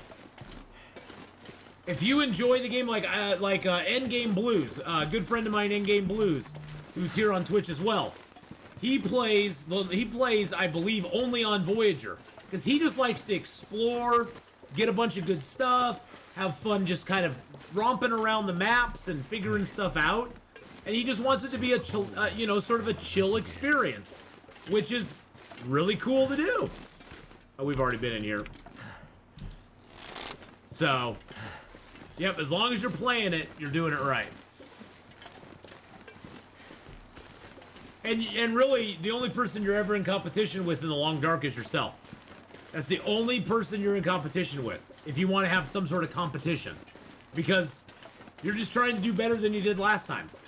It's like, I want to get more days than I was able to survive last time. Or I want to get certain objectives done in, you know, in a certain amount of time or whatever. So, hey, the queen! For the queen! How you doing? How's it going, my friend? My long-term run at the moment is Voyager. More time to relax and explore, but love having a gunloper run alongside. Yeah, exactly. Back in 2017, Deadpool and I used to hang out late at night and talk Long Dark, some of my best times on Twitch. I know, exactly. And really, the community, the people who are interested in this game, it's a really great community of people. It really, truly is. Yeah, and the custom mode gives you endless options. Endless options to try different things. Does my wife play video? I don't have a wife. I do not have a whiffy boo.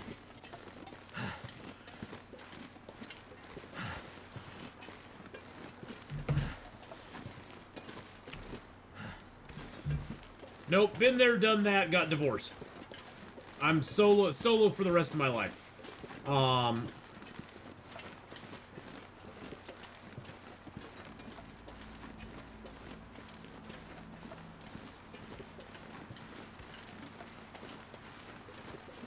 Had to message my mom back.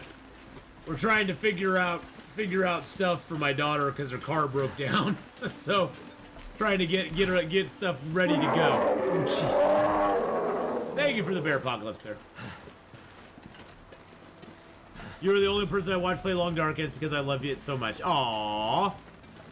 Aww, thanks, Fez. Hey, you know, I was married for 10 years, and there was good, there was bad. Oh shoot, that's a bear. I am a very hard person to live with, and I know that about myself. That's a bear right there, boys and girls. I'm a very hard person to live with. So, I totally get it.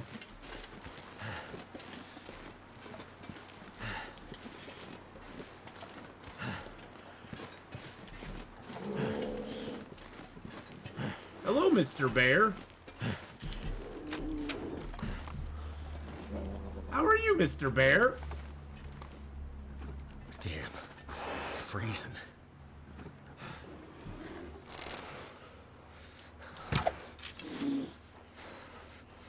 Really? You're gonna run away? No. You don't get to do that. Too cold to think.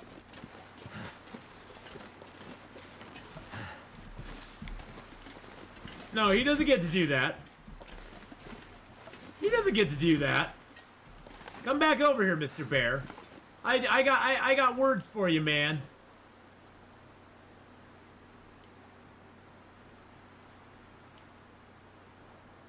Come on, buddy. Come on. Just crest that hill there. Crest that hill. Crest that hill. Crest it. Come on.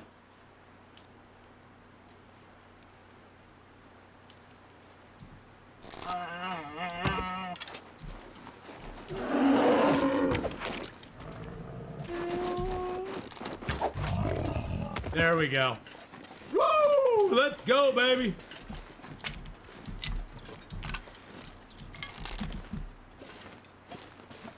Never felt so cold in my life. Well, that's because I backed into here. This area he can't get into. So I cheese the bear.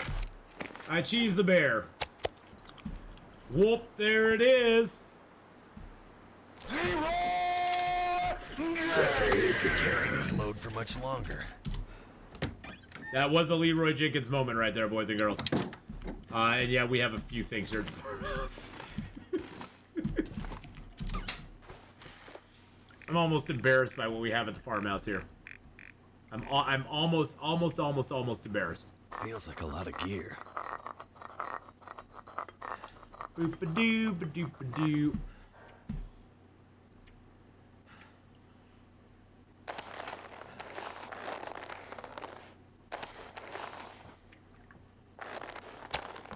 Oh, that was a fresh one.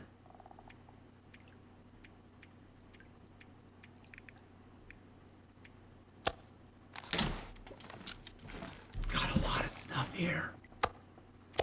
Drop that. Oh, yeah.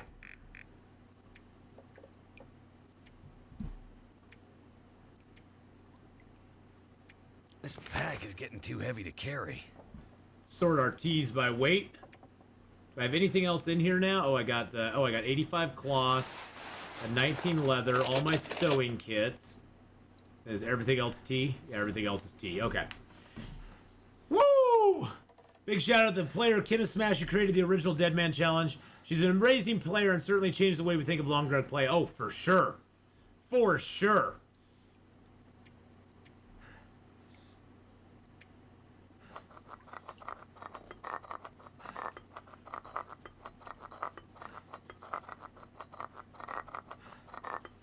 I just can't get rid of them. I can't do it. These are all my tiny teas. I'll keep a couple on me.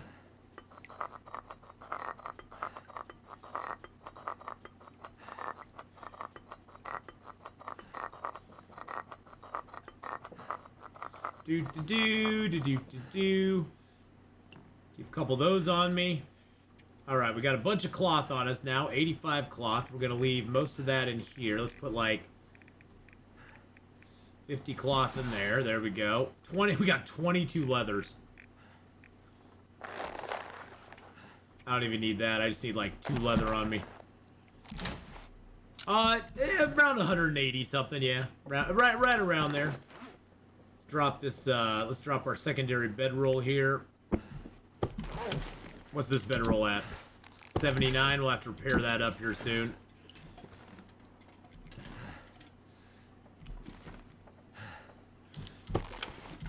Alright, so we got that stuff out of there. Let's drop our birch and maples here to cure. Pick these sticks up. Yeah, we got a. This is sort of, well, the farmhouse is my the farmhouse is sort of my stash point in this zone. I don't ever base up anywhere, but I have lots of mini bases, and the farmhouse is one of them. The farmhouse is one of my mini bases. I probably have this much stuff at the Coastal Highway garage as well, so.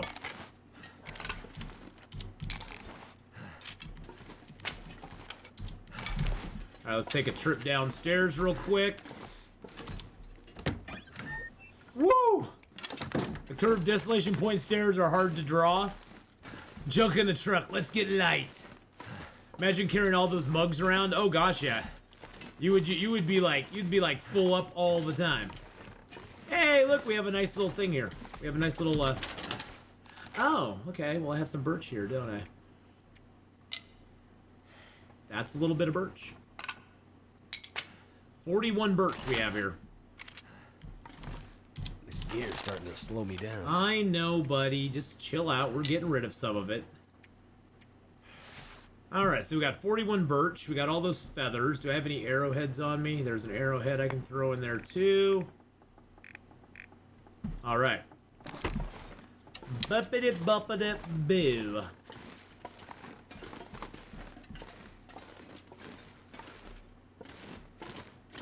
Now we have a bear outside we need to harvest up. I just need to get a little bit lighter. I'll throw the cattails in here for right now, because I don't really need them. I got an extra hacksaw.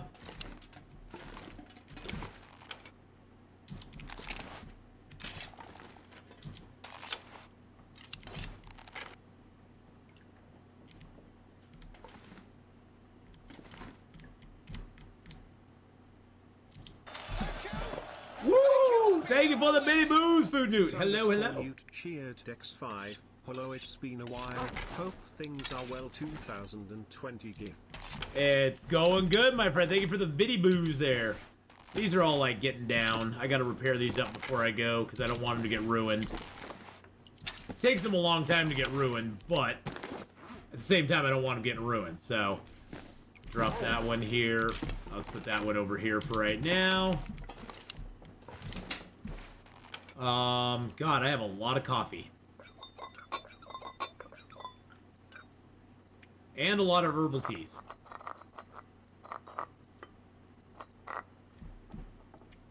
Let's see, I can throw that book back in there. I'm gonna throw a little more. Oh, jeez Louise. Jameer, thank you for the 100 bits as well. Holy crap, that scared the bejesus out of me. Do I have anything in these other ones? No, those are all empty. That one's all searched up. Oh, wow. I have a few matches, boys and girls. I don't know how many matches I have, but I do have a few. So I got, what, 57, 90, 97, 93, 120, 100, let's see, 93, 113, 118, 138, 142, 162, 172, 179, 189, 191, 201, 203, 215, 225, 27, 237, 39, 240, about 240 some. That's quite a few matches. That's a couple we got a couple matches. I think I'm just going to take a box of 57 and call it good. Let's leave the rest here for another rainy day. That's quite a few matches. All right. Everything I got on I'm wearing. Water I'm doing okay on. I'm going to throw another flare in there. Throw some of these sewing kits in there.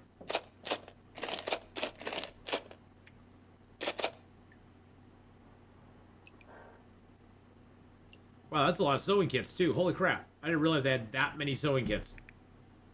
I got plenty of fishing gear. I'm just gonna throw the lower end fishing. Oh, I can't put any more fishing gear in there either. That's wild. That box is basically full. Good night, Atreyu. Have a good one. Have a good look there, Koru. Have a good look, my friend. But thank you, Jameer, for the 100 bits. I forgot to throw out some wolfy bitty boos there. All right, so. Oh, we got 2 bear hides here. And soon we'll have a 3rd one.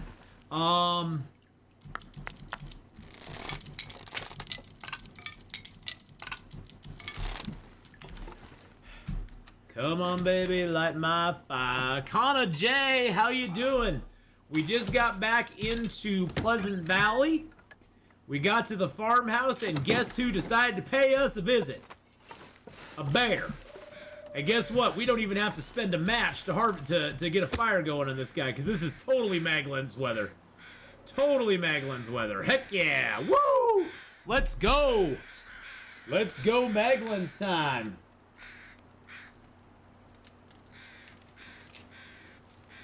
Yeah, we walked up to the farmhouse and the bear was walking down the path away from it. And then we aggroed him and it took us a couple shots, but we did take him out.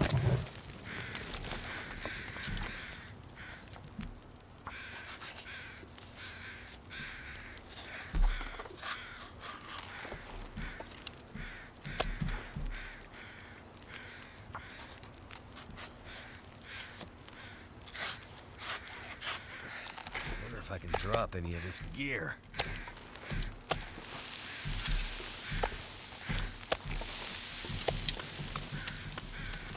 Yep, we finished up in BlackRock. I won't be going back there for a while now.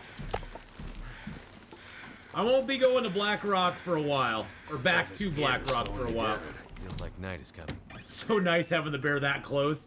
You just bring him over here, we'll harvest him, we'll cook him on the 6-burner stove. He'll be done in no time at all.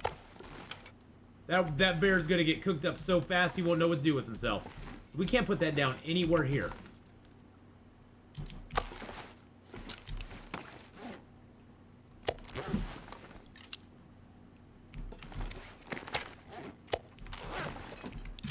I might have to drop some gear.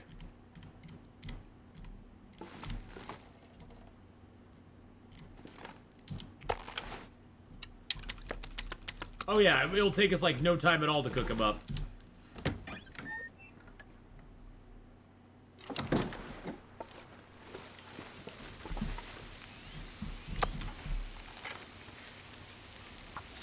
Pretty good sized bear. Too much stuff to carry.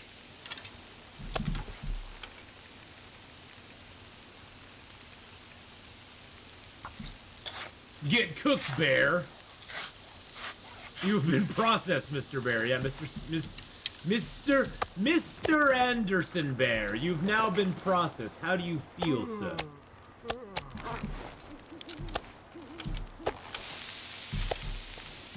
And honestly, we don't really need to even cook very much of them up, to be honest. We have so much bear meat here already.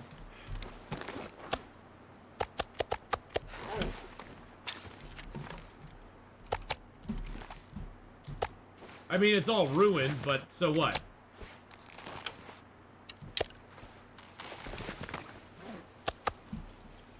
It's all ruined, but we can still eat it, so...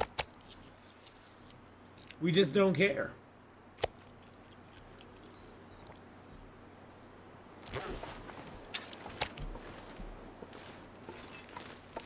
So we'll do what we can by the fire here, and if the wind comes up, let's go ditch inside and we'll be totally cool. Well, we'll be totally warm if we ditch inside.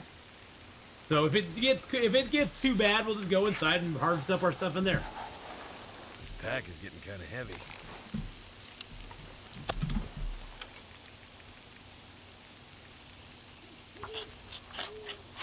I'm watching a tournament right now, so I'm going to be in and out. What tournament are you watching?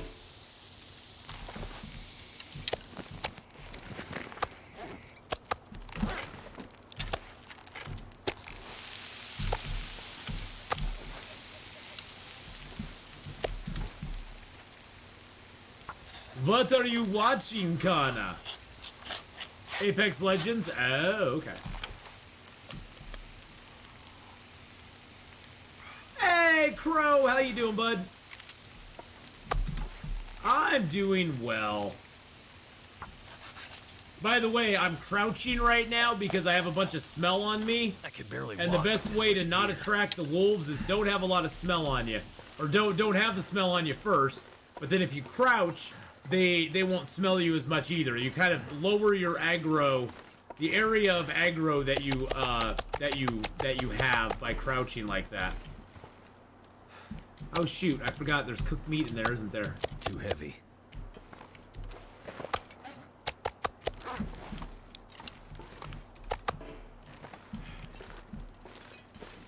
So if you crouch while harvesting stuff up, it won't attract the wolfy boys as much as if you're as if you're standing.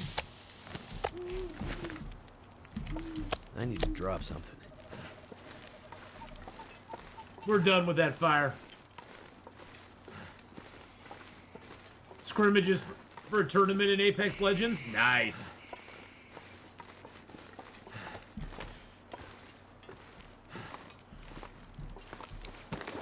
I'm not gonna be able to carry this load for much longer. That's okay, we'll just harvest them up in here, where it's nice and warm. Now this porch technically counts as indoors. So you can get cabin fever if you stay on the porch for too long. So just beware, even though it sort of is outside, it's sort of like the mountaineer's hut in the sense that it does accumulate cabin fever problems. On Interloper, great habit is to crouch while doing any activities. Yes, also drop your stink. Yep. Yeah, that's a really good idea whenever you're playing Interloper. You'll notice I just crouch all the time. I'll crouch going out of houses. I'll crouch when I'm doing other activities.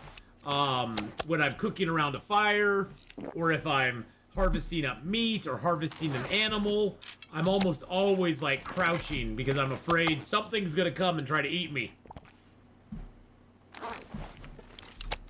And dropping all your stink, dropping all that stink while you're crouching is always a good idea. Hey, we got ourselves another bear pelt. Yay.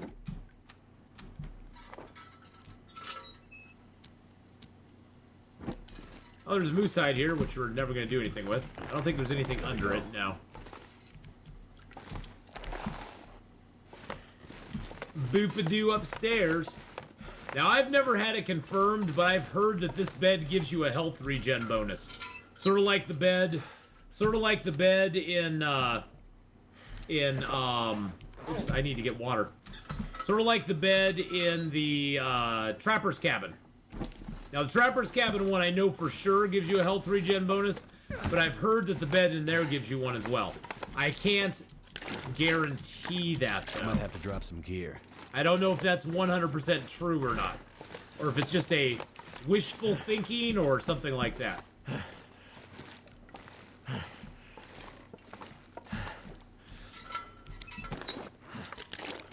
Living in a house drives me crazy. Living in a cave, that's where it's at, baby. That is totally where it's at.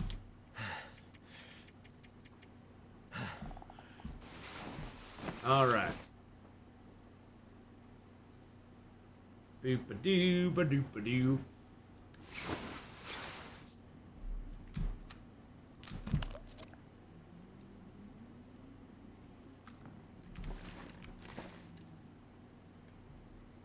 Alrighty-ighty.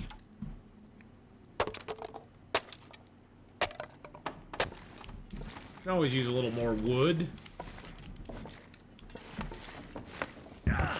Yeah, I'm not sure I can I have to figure out what we're gonna do down here because we got so much stuff. I mean, this thing is 15 kilos of teas,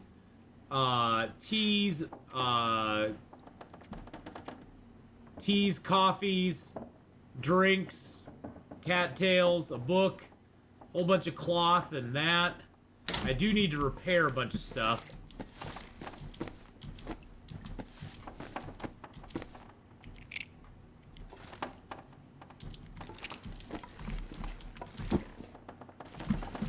Do need to repair all those items before I go.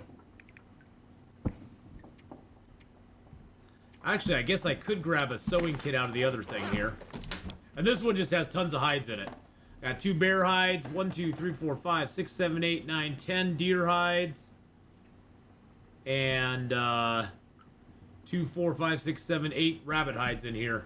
Which we do need to sort of repair our clothing up before we go as well. So that'll be fun. Actually, I should grab a bear hide out of there. A couple of rabbit hides. Oops.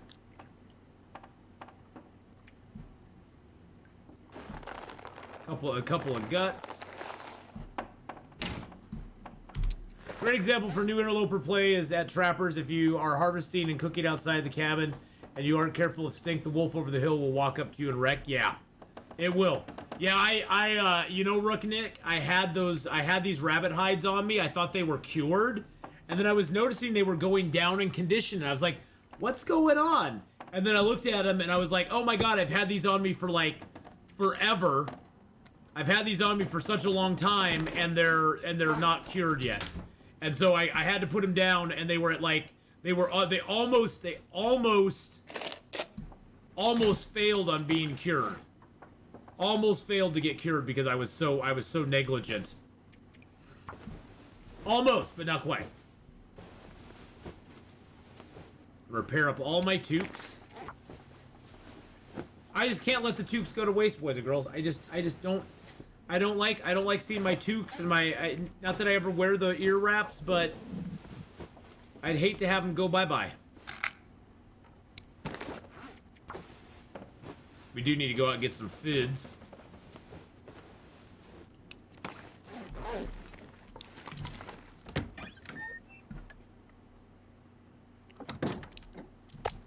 Yeah, Trapper's Cabin early can be very dangerous. Very, very dangerous. Shanzo with the 13-month Twitch Prime Subaru. Thank you, Shanzo, for that 13 months.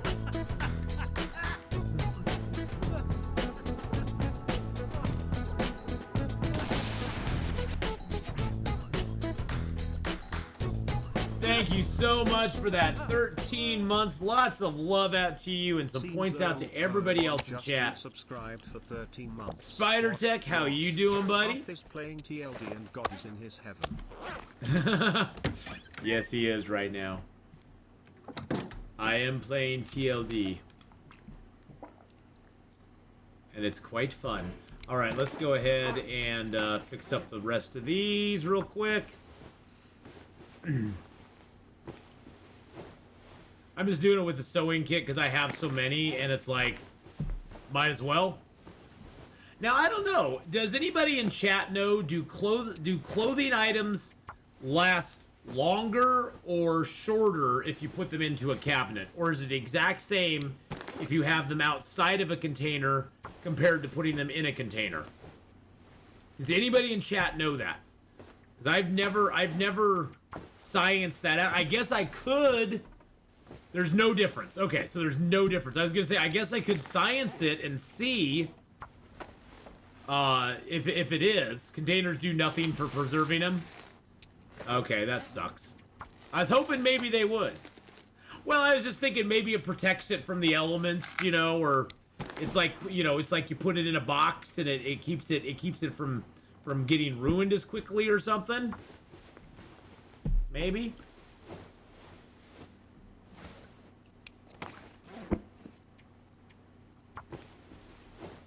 Only in the inside-outside difference. Clothing gets more damage when worn. The other reason I'm trying to get all those up is that my mending skill is almost a 5. We have carcass harvesting, cooking, fire starting, and archery to 5. We got mending a good... Oh, what is that? Probably... It's over halfway through 4. So that's cool.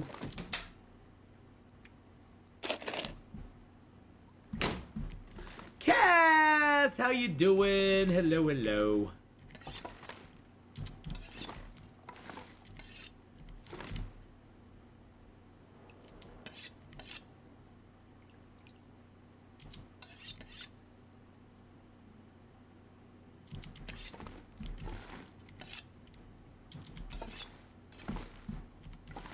Put your sweaters in a drawer with some mothballs? Exactly. That's sort of what I was thinking. I was like, well, if you could do it, that'd be kind of cool.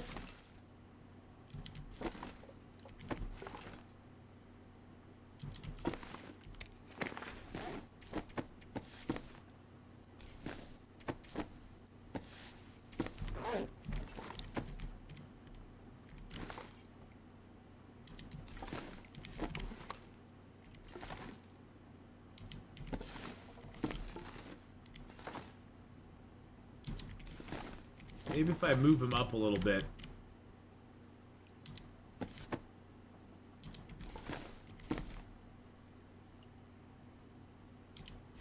There we go.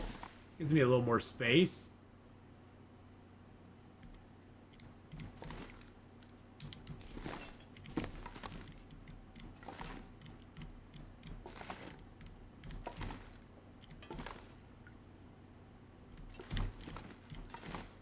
Come on, come on. You want to go in there. I know you do.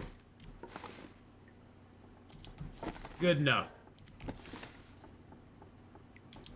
There we go. I can put the can opener over here too. There we go. All right. Woo.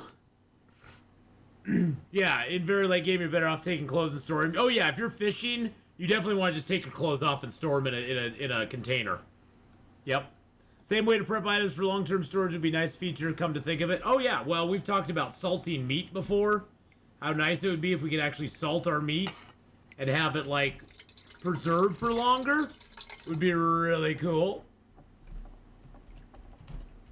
All right, I'm taking the under. The over/under is always 3 on Cassadar's clips. Is she gonna swear over or under 3 times? Get Anku first. I'm taking the under.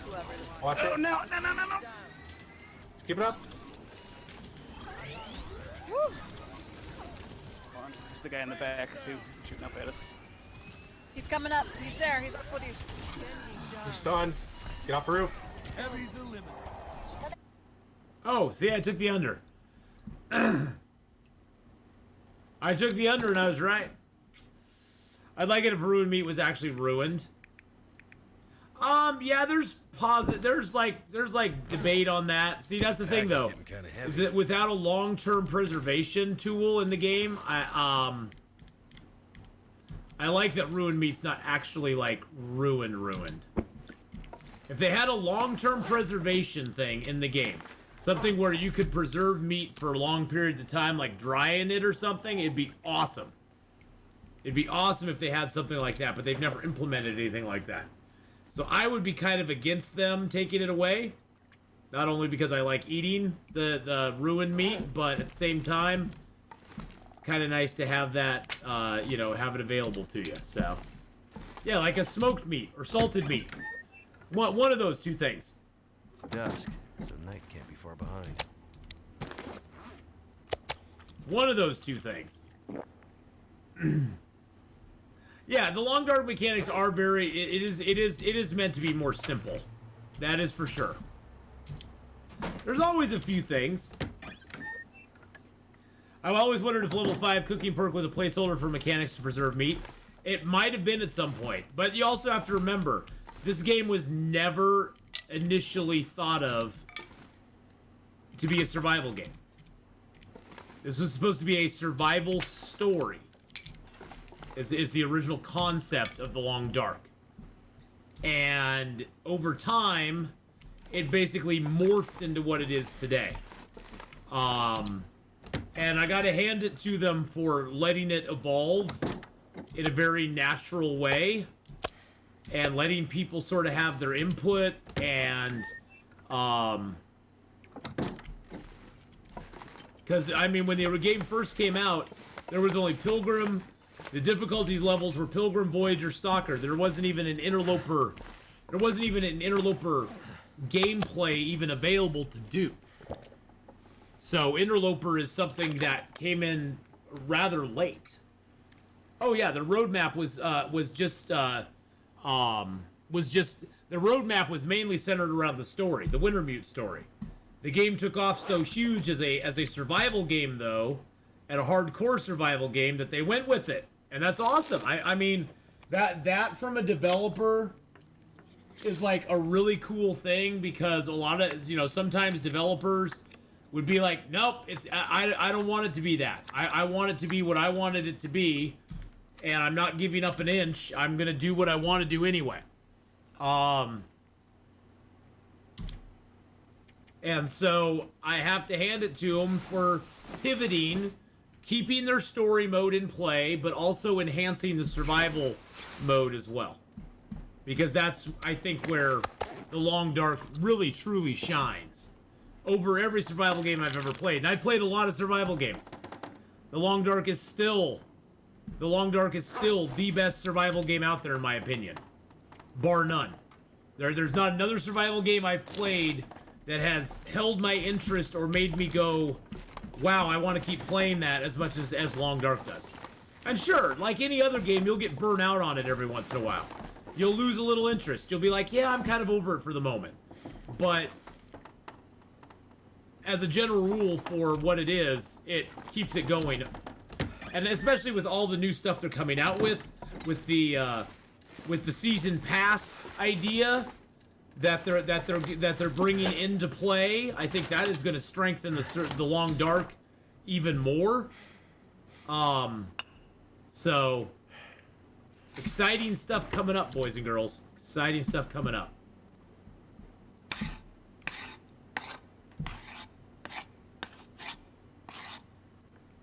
Yeah, I have 41 birch. Just think about that for a second. That doesn't include the That doesn't include the 23 arrow shafts I already have on me. I have 41 birch. Remember, three shafts per birch. That's 123 arrows sitting in that drawer right there. Plus, I have more birch. I probably have just about the same amount of birch. Well, probably about half that birch back at the Carter Hydro Dam, too. I've been in the burnout, but I still love the game. Top 5 games. Can't wait for new content. Well, and that's the thing, too, Cass, is I think that... I think with them bringing out the... DLCs and stuff for it, I think that's going to revitalize not only interest in the game, but it will help keep the game fresh and keep players interested in trying it out and giving it, you know, and keep going with it instead of kind of getting burnt out on it. I think the burnout factor will become less of an issue the more of those things they do. Because that, I mean, how do a lot of the games, look at GTA 5. They just come out with endless updates. And it keeps the game fresh and interesting, and players like it. And so, you know, that, and Red Dead Online, you know, those kind of games, they have that model already. And I think Hinterland is wise to look at that and go, oh, we could do that too. We could have those sort of things as well and keep player interest going. And I think that's a smart move on their part. Take another deer hide. So we got 2 deer, 2 rabbit. Got 3 guts. We'll take 1 more gut. Got a bear hide in there, but my bear stuff's all in good shape at this point. I think my coats are at 99 and 98. My bearskin bedroll's back at 99. All of our clothing except for those are just in perfect shape. Got 13 cloth on us. We got 25. So we got that. Maybe just 2 more guts. Oh, and by the way, I'm leaving like 200 plus matches here. Like 200 matches. Got a lot of matches here. Too much stuff to carry. That's okay. We're only at 47 kilos. We got all these wool toques and ear wraps. Yeah, see, if I had the ear wraps on... See, if I wore the ear wraps, I lose the weight, but I can get up to 30-degree warmth bonus with the ear wraps. The thing is, though, the thing you have to remember on Interloper, there's very few times during the day that you're not going to be cold. You get above 23, like 22, 23 degrees warmth bonus from your clothing, and you're pretty well set, even with a regular bedroll. You add into that having a bearskin bedroll. If you're above 23 and have a bearskin bedroll, there is no cave, outdoor cave in the game where you'll freeze to death at night. Period. It's just not going to happen. The game does not have that cold of weather. So once you're at that threshold, that's all you really need to worry about. Because there's going to be very few days, or actually there'll be mainly evenings, but there'll be very few times throughout your gameplay where you're actually going to be warm. And we're leaving 2 bedrolls here. Holy shnikes. Leave another bear pelt, more deer pelts.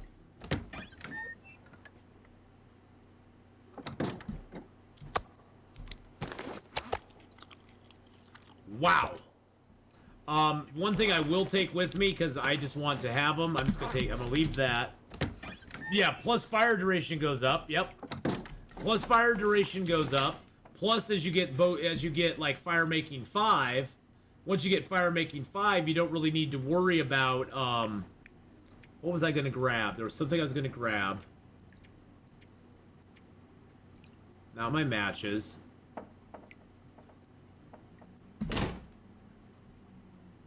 I got to talking and I forgot about what I was gonna grab. Something I was gonna grab here to take with me. Cattails, that's what I wanted, yes. Let's grab a few of our cattails out.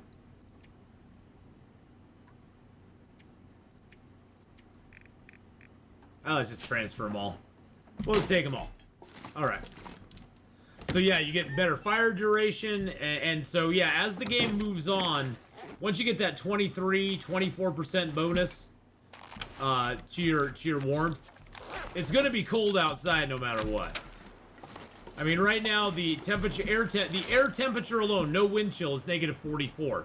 There is not enough clothing in Interloper to get you to 44 degrees. It just is impossible. It's impossible to get to 44 degrees, period. So, you're gonna be cold outside most of the time. There will be a few moments in the evening, because the evening is always warmest, the morning is always coldest. There will be a few moments in the evening where you may get to like -3, -2. You might even get a 0 or a +1 for a brief moment in time during the evening, if nothing else is going on. If there's no wind, there's no snow, and the sun is out, you can possibly get to that, but it's very touch and go. Oh yeah, with the T. Oh yeah, but yeah, that's the thing is like if you, I'm not counting in having torches or having a T bonus on you. Those are all, you know, things that are short-lived and not something you can count on just walking around all day. What is considered the warmest region? Not Pleasant Valley for sure. Yeah, when it's foggy, it's warm too. That is true. I'd say probably like Mystery Lake is usually pretty warm. Usually get pretty warm temperatures in Mystery Lake.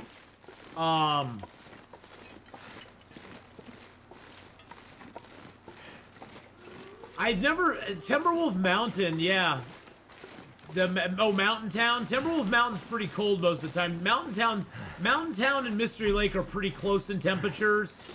Hush River Valley gets pretty cold. Forlorn Muskeg can have its moments, but Forlorn is so open that if any wind comes up, it's just gonna snuff your fire out, which sucks. I've had more fires just blown out on Forlorn Muskeg. It really sucky. Need to find some place to escape this cold. Don't you worry, my friend. We'll find some place to escape this cold.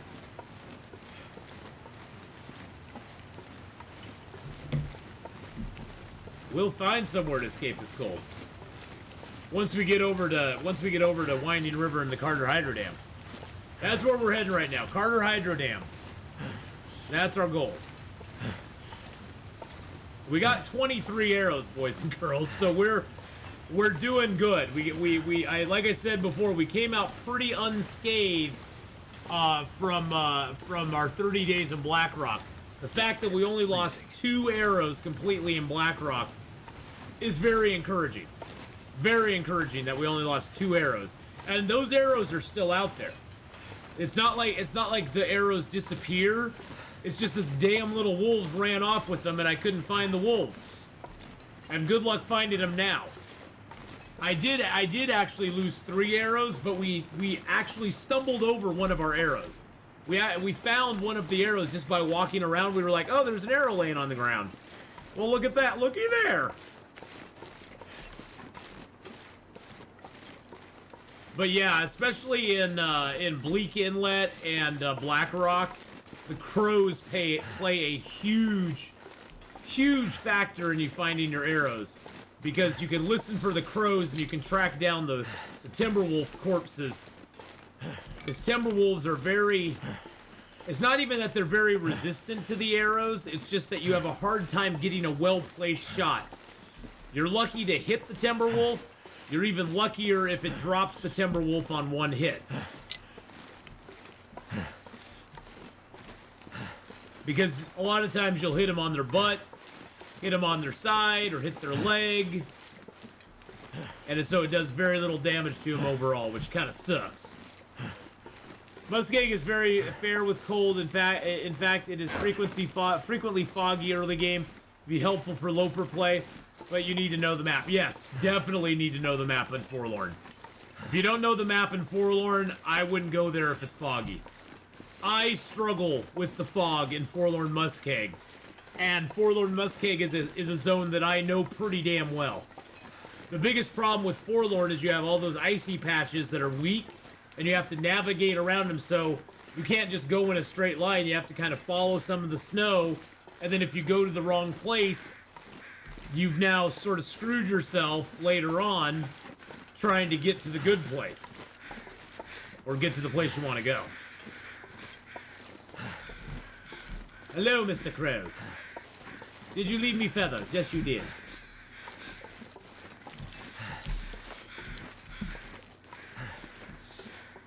Hi, bunny wabs. You wascally wabbits. Come be my friends. They didn't want to be my friend. But yeah, Muskeg, the biggest problem I find in Muskeg is much like Bleak Inlet, there's not a lot of cover, there's not hills and stuff that you can build, not a lot of hills you can build fires behind. So if you light a fire in the Muskeg, get it warm enough to warm you up, but don't put a ton of fuel on it, because the wind shifts there pretty often, and then the wind will just blow your fire out, because there's very little protection as far as where you can put your fires.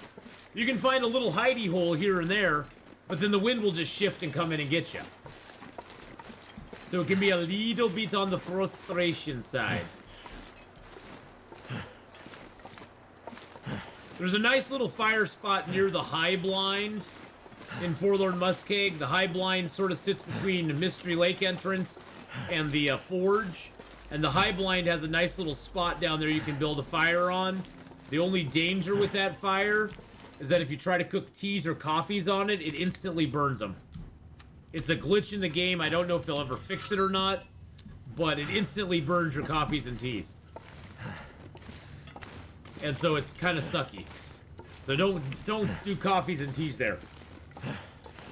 It's a good place to get warmed up, but I wouldn't do a whole lot else there, I guess is what I'm saying.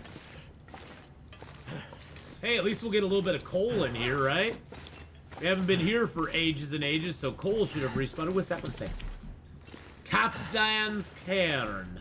It's the Kaplan's Cairn. Oh shoot, I didn't want to do that. I want to go across here because there's coal. Usually coal over in this little hidey cubby over here. Yeah!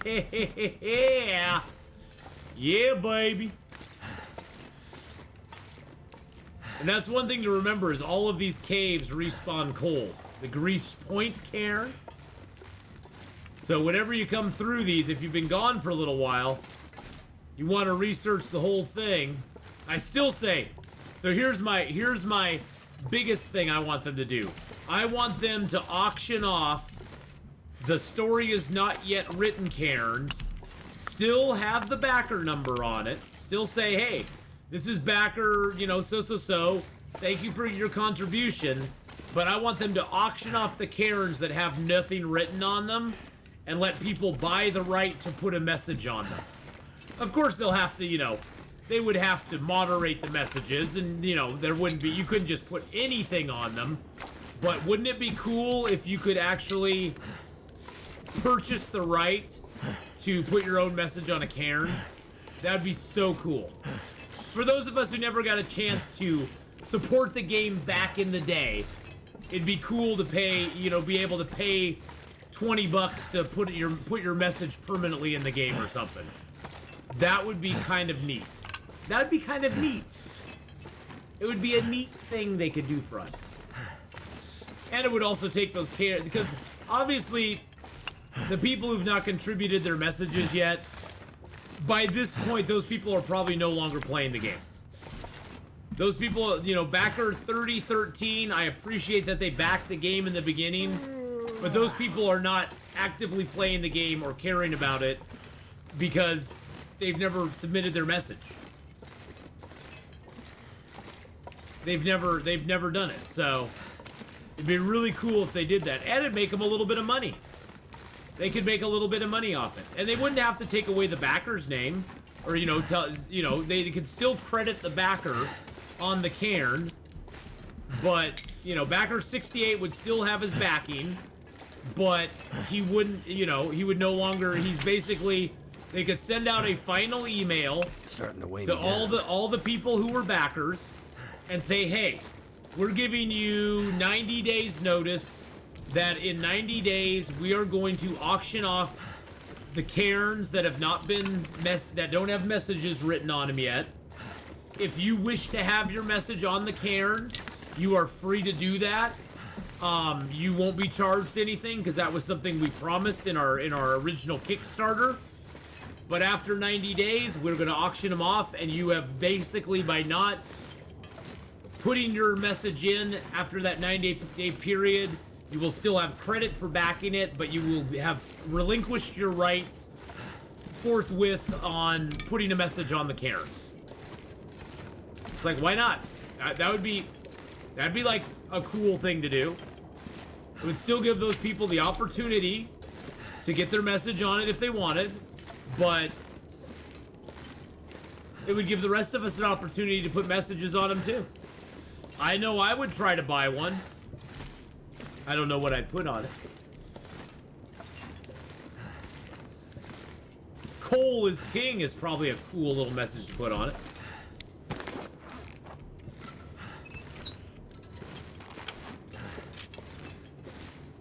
I know, Dragon. I would too. And even if they had to do it where they're like, we only have 75 of these available. We're gonna do a blind blind auction.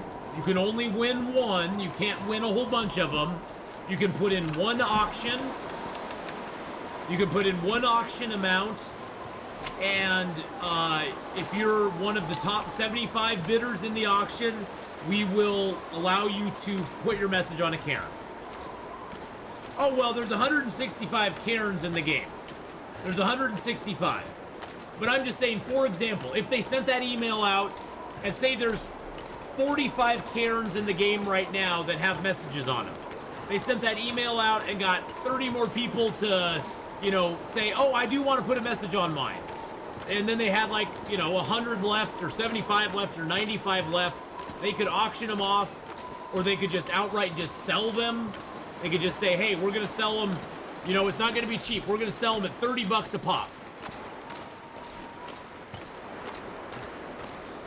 Or something like that. I think they should do it. I know there's people out there like myself who would be like, you know what? For all the enjoyment I've gotten out of this game, I want to buy a Cairn. I want to put my permanent stamp in the game. And yeah, some people will be like, yeah, that's just too spendy. I can buy a whole game for that amount. And it's like, well, the thing I have to say to that is, well, they'll find people to buy them. If it's too much money for you, then I understand completely, but they'll find people to buy them. People who really want to have that will either save up or just buy one outright. I think if they put up 60 or 100 Cairns at 30 bucks a pop, they would probably have them sold out. Oh yeah, it'd only be one per person. Once you had a Cairn, you could never get another one. Yeah, it'd be one per person. Yeah, you couldn't buy like 20 of them or something. But I have a feeling if they put them up even at 30 bucks a pop, I have a feeling they would sell out of them within the first week. I do. I think they'd sell out of them within the first week. Because I know I would buy one the first day they were up. But you could only buy one. You could only buy one. You could not buy more than one. Like, you'd have to go and do some sort of special registration, or something like that, so that it was limiting. I don't know how you do that. There has to be some way to do it, though. I'm sure there's probably a workaround where people could do it. Thing is, though, with the Long Dark community, I don't see people being jerks about it. I don't see people being like, oh, I'm gonna screw everybody else over. That's why also I would say they need to put a cost on it, and not a cheap cost. To discourage people from going, oh, well, I want 10 of them. If they made it like 25, 30 bucks a Cairn, I have a feeling people wouldn't be like, oh, I'm gonna buy 20 of them and screw everybody else over. That's not our community, though. Our community isn't like that. I don't think our community would be like that. And of course, like I said, they'd moderate the messages put up there. I'm sure they moderated the messages that are already on there. But they'd moderate the messages. They'd make sure they were not offensive or anything like that.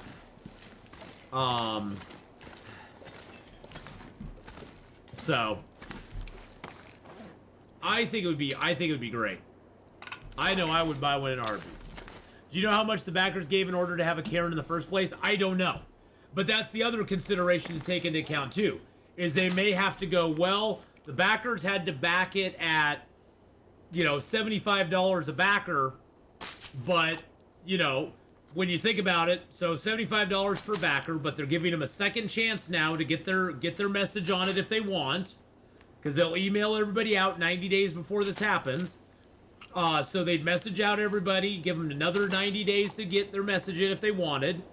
And, you know, if they had to do like $75 as a backer to get their Cairn in the game, make the Cairns $35. Make them like half the price, because you're only getting half the thing. You aren't getting credit on it as a backer, but because the backer's still getting the credit for it. The backer still will have their thank you to backer so-and-so.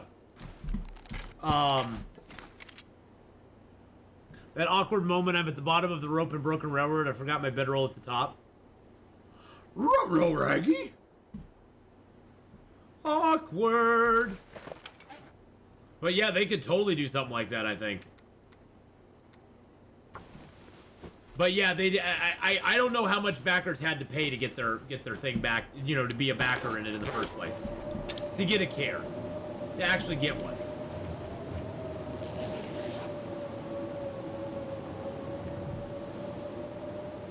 Yeah, that's kind of awkward. Awkward when you forget that bedroll, ain't it? Oh, we're pushing on, baby. 210 days! 210, my friends. Woo! Let's go!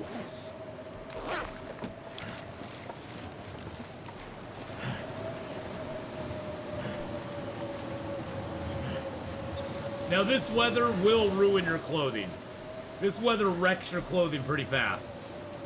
And I found that the fur clothing tends to get a little less wrecked by this clothing.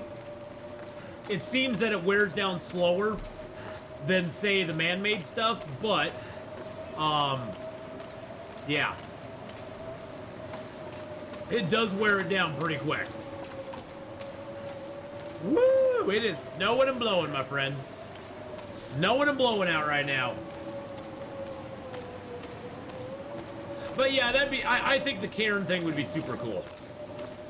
I would love to have a Cairn in the game.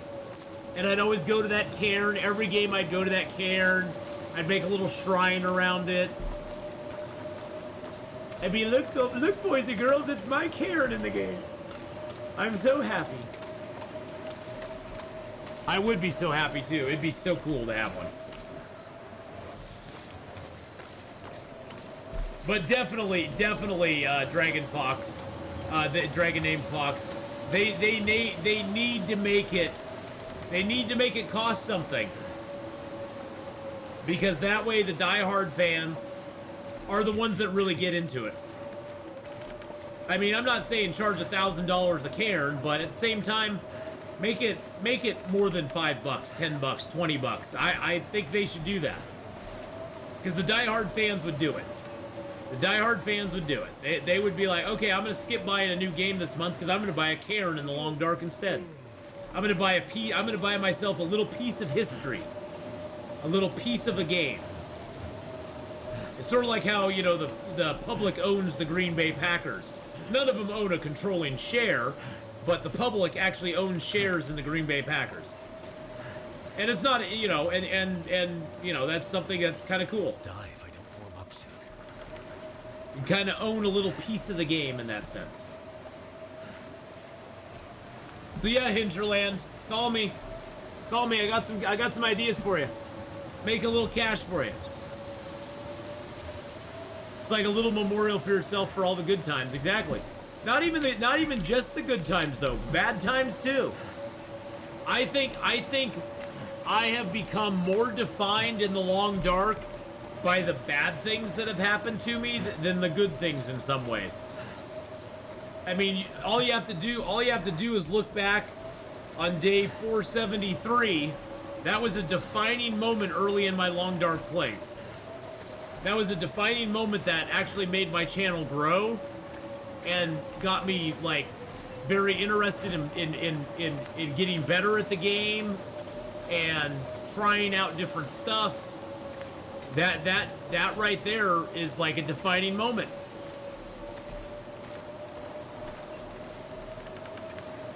And that's the thing with Long Dark, is it teaches you, I think Long Dark, a lot like life, teaches you to confront your mistakes. Oh, try to overcome them, try to get better, and not make the same mistakes twice. And when you start doing that, you become more successful at the game because you are learning stuff about it. That's what makes the permadeath feature in this game so unique and so cool, is that you learn from that. You learn from that stuff. No power in the verse can stop me. Turbo F20, thank you for the follow there. Long Dark taught me never to give up. Even the brink of death, you can and will survive. Exactly. I still like when Auto Walk was brand new and you walked off the bridge in the ravine. Oh, yeah. See, that's the thing, is stuff like that you never forget. I remember more of those times than I remember of, like, the good times. But thank you, Turbo F20. I appreciate that follow very much, my friend. Thank you. We are 2 followers away from 12,300 followers, which is huge. I never thought when I started my channel I'd have 12,300 followers. That's crazy. Crazy days. Bippity bop, through the dam we go. Hi ho, hi ho, hi ho. So our next goal is to go into the ravine. We'll have to strip down a lot of weight, but to go into the ravine, go down the rope, into Bleak Inlet, and work on getting Bleak Inlet taken care of. That's sort of our next go-wow.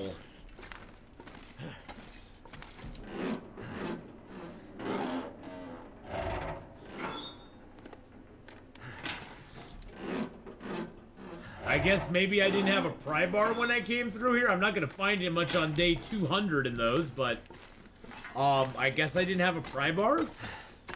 Makes me wonder if there's lockers down there that I haven't pried open either. Interesting.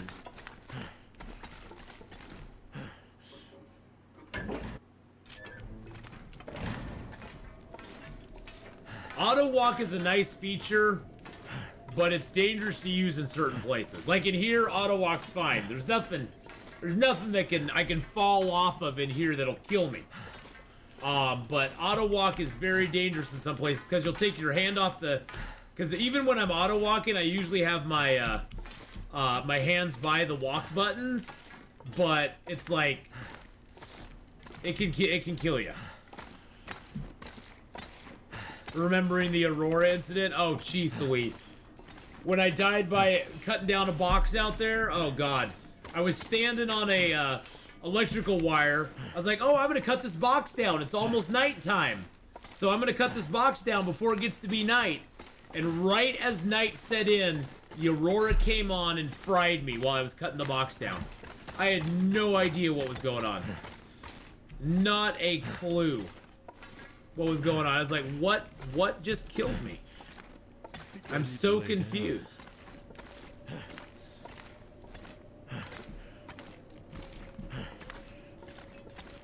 Alright, let's check out what we have here. To be honest, I can't quite remember. 14 birch, 3 maple. Not as many as I thought, but that's still good quantity. Some guts in there, alright.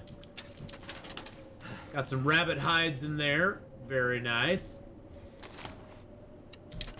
That one's empty. Let's see what we have out here. Alright, we got more rabbit, deer, and 2 more bear pelts out here. Alrighty then. What do we have in the... Oh, we got some water, another bedroll. What's that at? Oh, we need to repair that. Oh, we got 4 jerry cans. The jerry cans keep on rolling. 1.53, 1.2, 0.57, 0.82, 0.63. And then in here, we don't have much in there. Oh, I must have taken most of my matches with me. Okay, that's cool. That's cool. It's no big deal. Yeah, all of my matches are in Pleasant Valley, pretty much. Not that we really care about that. We have 57 matches on us with the Fire Striker to Maglin's. 57 matches is probably more matches than we will need for the next 200 days. I kid you not. I am not joking.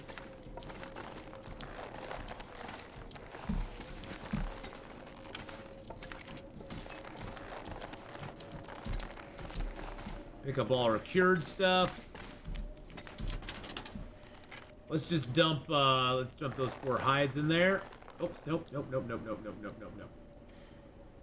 the bear hide in there. The rabbit hides. Deer hides. That hide. Actually, I need one of the deer hides on me. Put another rabbit hide in there. 2, 4, 6. Perfect.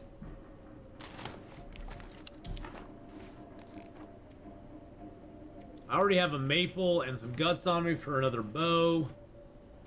Not that I'm going to need one for a little while. Do need to repair that up. It's one of my backup bedrolls that I have. Grab a little bit of cloth out of here. Wonder if I have any food out here. It'd be surprising if I didn't. Oh, it's all uncooked. Yep, it's uncooked food. That's fine. That's fine. We got cattails to eat. Do I have cattails in here? No, I do not. Alright, so let's repair up our bedroll real quick.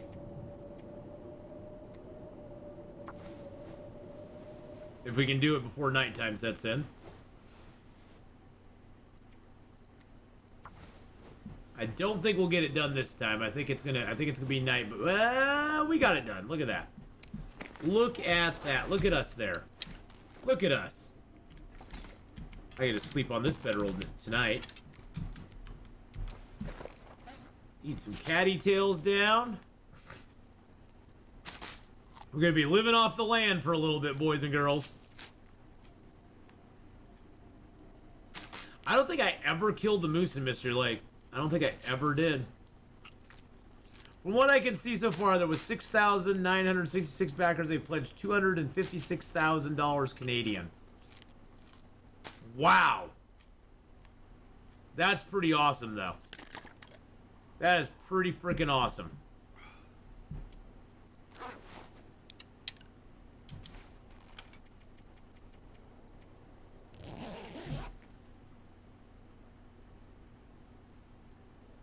So we'll just call it 260 just for convenience. Oh, nope.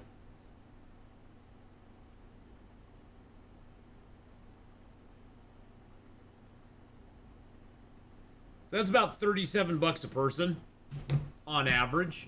And I'm sure there were people who donated way more. And some people who donated 5 or 6 bucks, but that's not bad.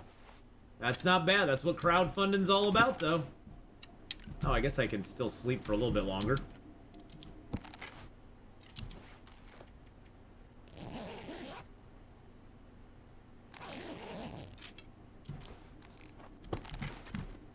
All right. So we need to drop a little bit more weight.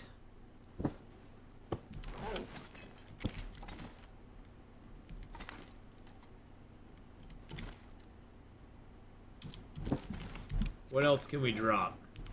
Can definitely drop the reclaimed wood.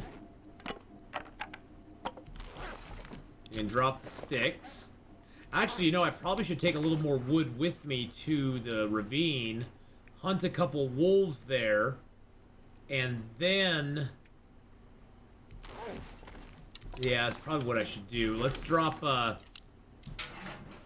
let's leave some, oh, I need to repair that. Let's leave some of our stems here. I'm gonna leave these prepared mushrooms and prepared rose hips here too, just for weight. Take the birch bark with me. Leave one of those. Leave a coffee.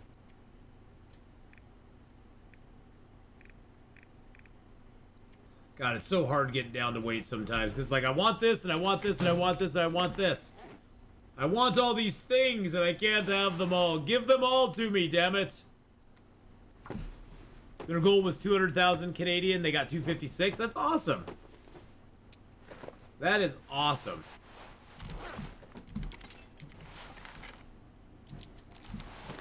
We're almost at fighting weight right now.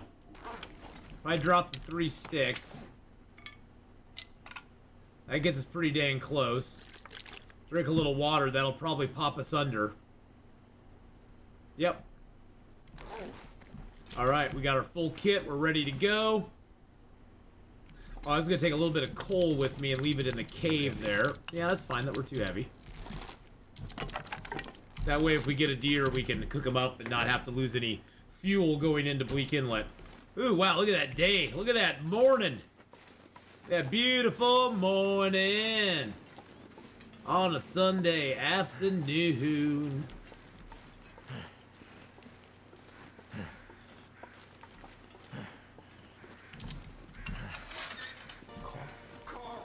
Ravine. Coral. Coral. Coral. Coral. Coral. Coral. Coral.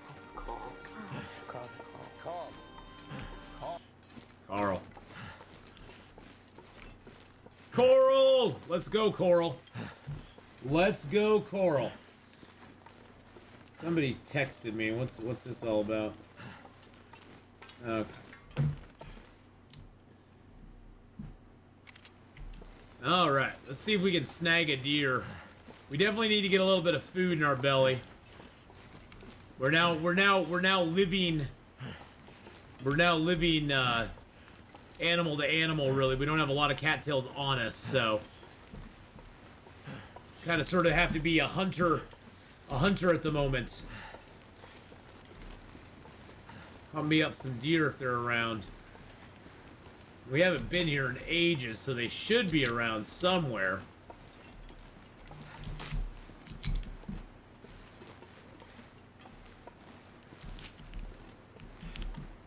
We'll go grab the birch barks over here, too.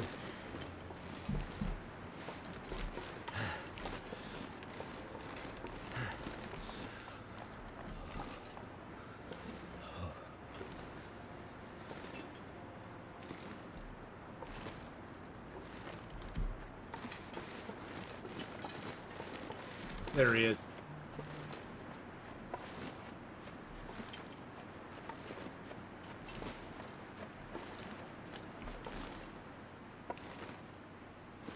Of course, he stopped right behind the freaking tree.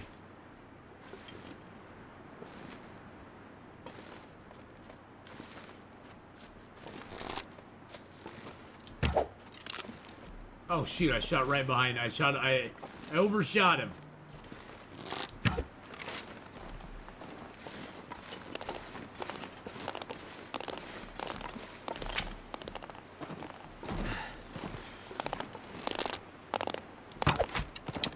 Really? Wow, my shots are all off on these guys.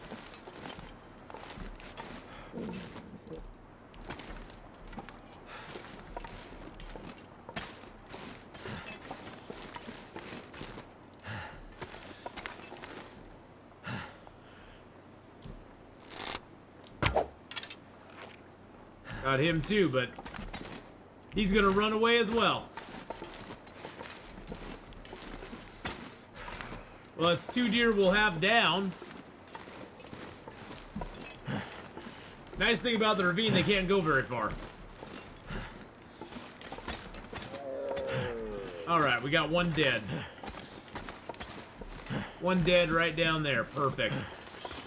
Actually, I think I can drop down this side. Haven't tried it in a while, but I think... Can you not drop down this side? Nope, I guess not.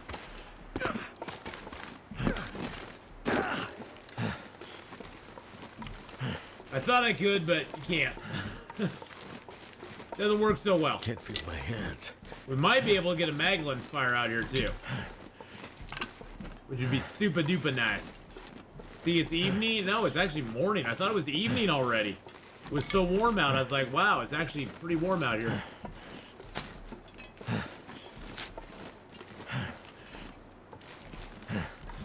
Picked up a few more birch bark, because why not?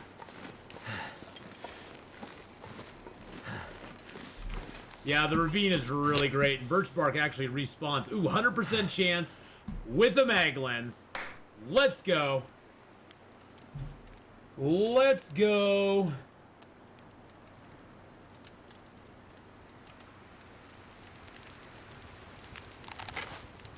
Turned out pretty well.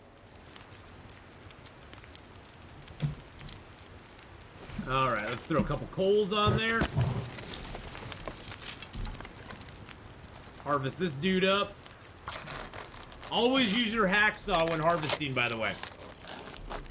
It works very well.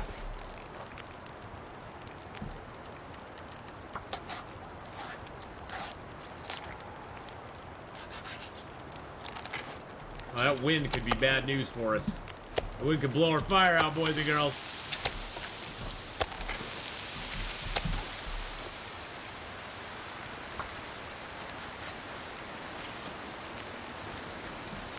Come on, fire. I know you can do it. I don't need to point force. All I could think about is food. I know, buddy. I know. Oh, don't worry about it, Dragon. That's okay.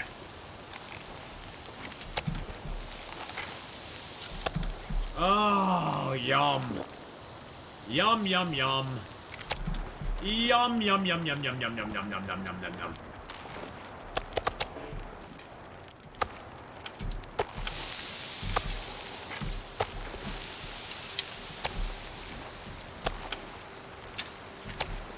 Nice thing about this zone is you never have to worry about wolves. Probably one of the nicest things about this zone. No wolves. No little booty biters for you. So that's probably why this is probably one of the best, most favorite zones in the game for a lot of people. They're like, oh, I don't have to worry about wolves. That's awesome.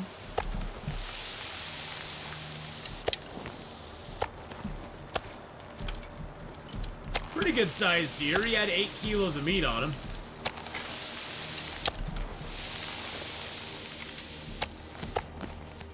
Feels like a lot of gear.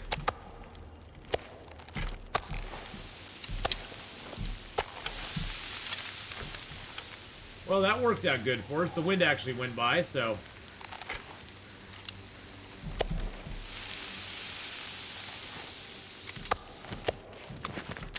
This pack is getting too heavy to carry.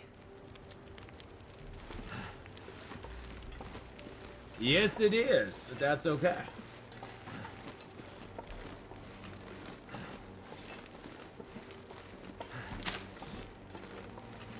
Go drop some meat in our cave here. Probably where we'll hole up for the night.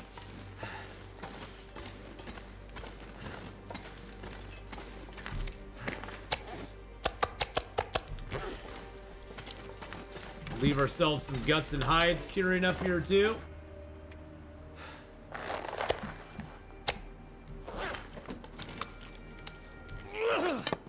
I didn't want to do that.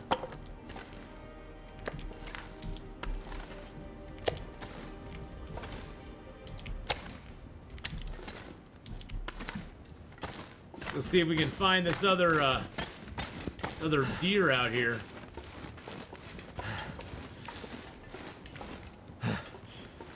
He ran off this way, but it doesn't mean he stayed over here. He could have circled back on us.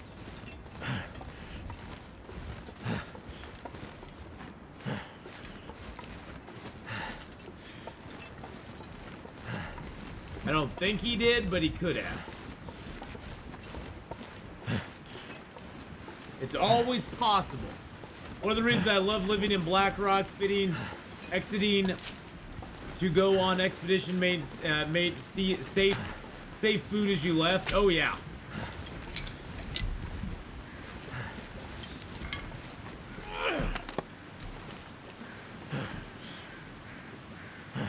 I think we can probably still make a mag lens fire, but I don't want to take the chance. Yeah, there's extra crows over here. I woke up my 500-day character today. It's been years, and I took him to BlackRock. Went from 85 of the world explored to 68%, but moving back up. Nice.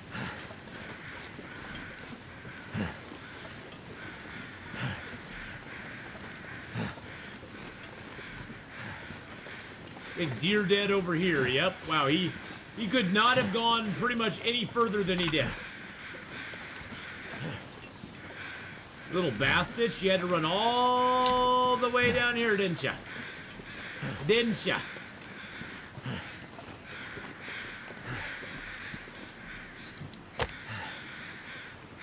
Oh wow, 0% chance for the Maglins. Glad I brought my, glad I got a torch and brought it down. Otherwise I would have had to use another match.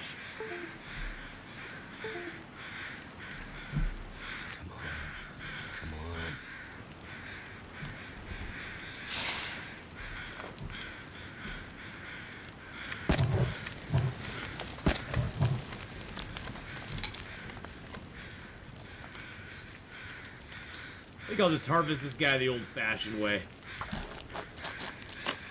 The bear, it's just payback because the bear died so close. You're right.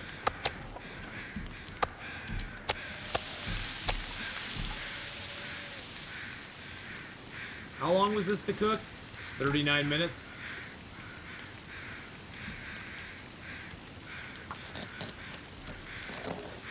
Hey, the Timberwolves was only a minute in Keeper's Passage, and a minute had 5 jump me. I picked off 3, and they ran off. Yeah, Lauren, the Timberwolves are a pain in the butt. No doubt about it.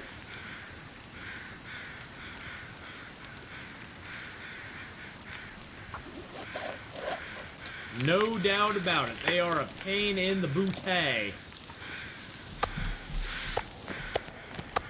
This gear's starting to slow me down.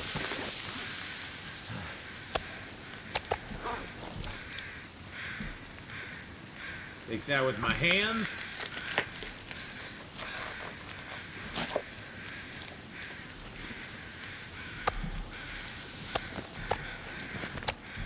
Okay, crows. I know he's here. I see him. He's right here. I know he's here. I get it. I get it. You're very excited. All this gear is slowing me down. Well, be prepared to be slowed down even more, buddy. I feel like I should have gone to the mine first, maybe, but I went to the prison. Which do you do first? I usually go to the prison first. I kind of get posted up there, and then I head out to the mine from there. I kind of, you know, remember that you just need to drop a bunch of your stuff before you get into the mine itself, and it's not so bad.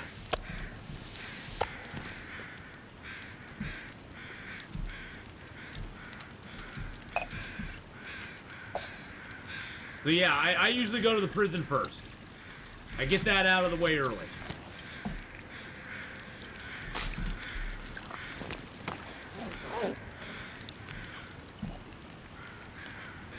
And then once I'm secure at the prison, I go ahead and go over there. It's gonna get a lot colder soon. Well, and my decision for me, Lauren, was made. This load for much longer. My decision for me was made pretty easy because I ran into the moose. I ran into the moose and I was like, oh, well, now I have plenty of food. So that made my decision-making process kind of like, I don't know, self-apparent for what I needed to do. I'm overweight anyway. We're gonna be overweight walking back there. Let's be really overweight walking back there.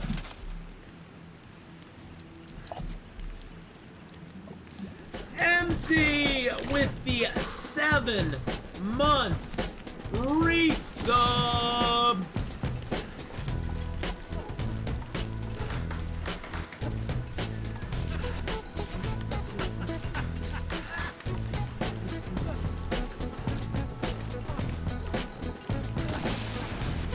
thank you for that 7 months of subscription there. Appreciate that very much, my friend. Siglia just resubscribed for 7 months. Hey. But no, Lauren, I think what you did is just fine. There's no real right or wrong. There's no real right or wrong.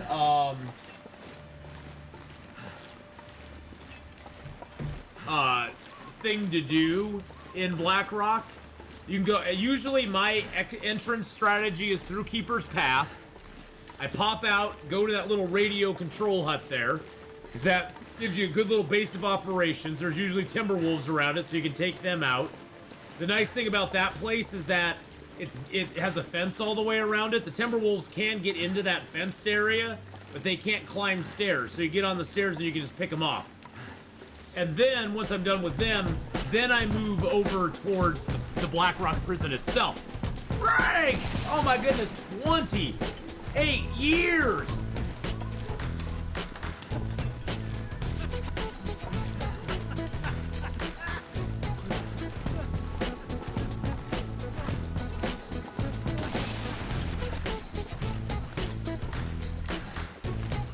Woo! Thank you for that 28-month resub there. Who is Frank just resubscribed? Glad smoke cleared out. Still pretty bad in Central Oregon, or my co-workers tell me. All the years of entertainment. Oh, you are welcome, Frank. You are very, very welcome. Thank you for all the years of support as well. I appreciate that very much. If you were thinking of getting the bombs, it might help with Timberwolves. Yes and no. Here's the problem with the Timberwolves. You can scare them off with the bombs. If you're really, really, really, really risky, you could actually like wait till he's charging you and toss it right in his face and hopefully kill him. It's probably not going to happen, but you can try it. The biggest problem with the bombs is that, and just scaring the wolves off, is they always come back. So you've not really. The bombs are good if you're just moving through and you don't want to deal with them. Just throwing bombs at them can break their morale, which is good if you're just moving through and you're just going along, and you're never going to come back there. You're just using it as a transition. If you plan to stay in the area very long, you have to eventually deal with them one way or the other, because you'll just go through lots of bombs and lots of flares, and they'll just keep coming back over and over and over again, which is just honestly the biggest pain in the butt of the Timberwolves. It's because you can scare them away, and then they rally their morale, and then they come and attack you again. And so you're always kind of on edge. Now, when you actually confront them, build a fire, because they're like any other wolf, as long as it's not in Aurora, they won't attack you around a fire. Stay by the fire, they'll come in, you draw and aim your bow and shoot at them as fast as you can, because they turn and then they start running away once you draw your bow. And you can pick them off here and there. Always leave one of them untouched, though, because if one is up, the rest of them, basically, if one is up, I've noticed the respawn time on them is a lot slower. I don't know if that's how the timing works on it or not, but I spent a whole month in that zone, and once I eliminated the Timberwolves down to one guy, I think I got one respawned group of Timberwolves. That was it. Just one respawn group in a month. So they don't rally very quickly once they're dead. And the other nice benefit of killing the Timberwolves, especially if you have Cooking 5, is Timberwolves have anywhere from 4 to 7 kilos of meat on them. They're chunky boys. They basically, the amount of meat they have on them sort of stops at the high end, or it starts at the high end of where regular wolves are. Because a regular wolf will have anywhere from like 3 to 5 kilos, and Timberwolves have anywhere from like 4 to 7. So Timberwolves are a lot chunkier boys.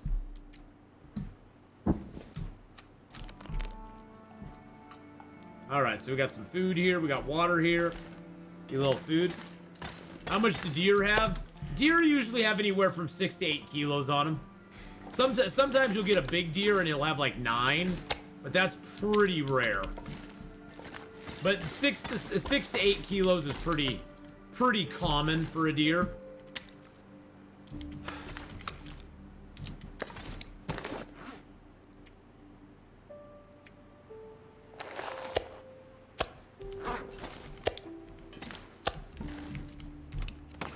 myself some fuel here.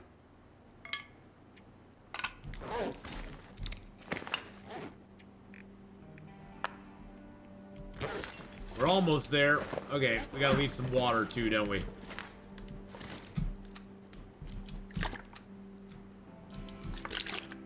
Something's gotta go.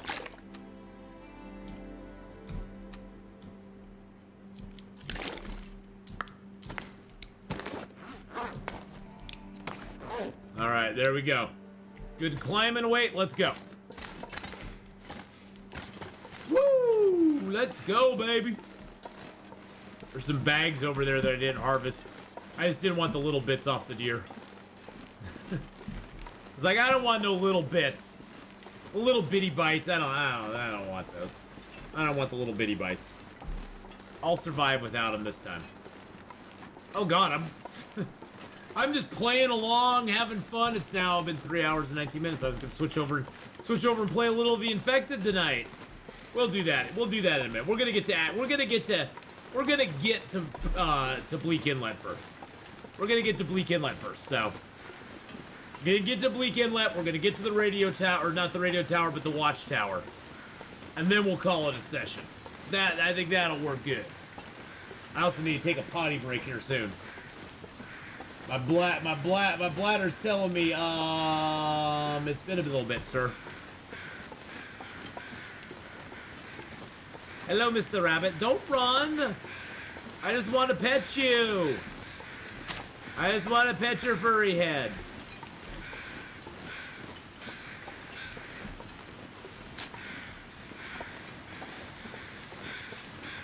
Obviously, he doesn't want his furry head petted.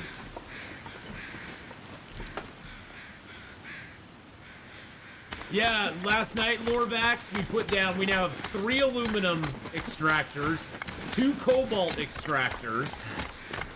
We're looting up the town that's nearby us again. And then we're gonna head back. We need to make more power. We've got a sink made. We got a water house that is being made, that we needed some aluminum for. We need to make some more electrical power output stuff, but we're actually doing pretty good. It's kind of cool. Kind of cool seeing it all come together.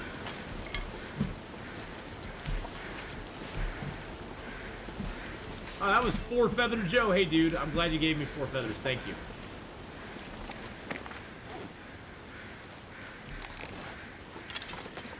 You already searched this. This is where you get your flare gun. There's always a flare gun here with 4 shells. There's always a stim over in this corner as well. So you get a flare and a stim, a flare gun and a stim down here, which makes the ravine basin, mwah, chef's kiss. Sometimes early game, I'll just come down here to have some protection. Even before I get the bow, I'll come down here because it's like I get a flare gun and a stim, so why not? Find some ink and you got yourself a pen.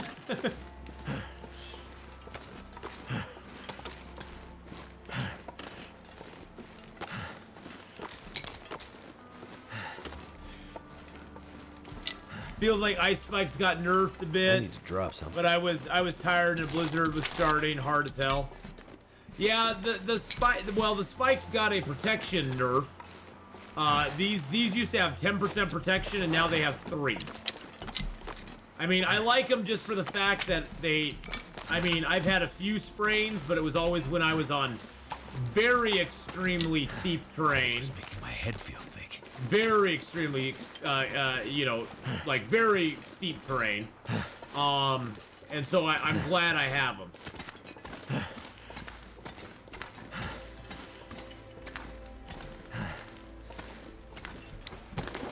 Let's break down our arrow.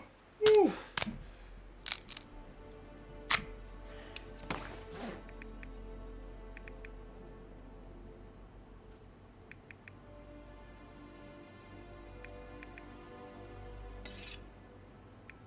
I don't want to sharpen those up.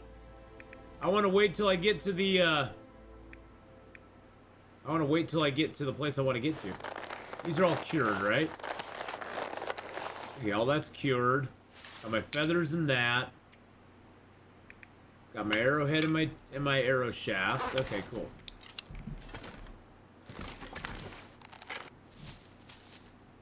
But yeah, I know they've nerfed a few things. They've nerfed the moosehide coat, which is why I'm wearing double bearskin coats now. I used to go with moosehide coat because it had that juicy 10%, that 10% better protection than the bearhide coat. Now it's 5%. So not as good.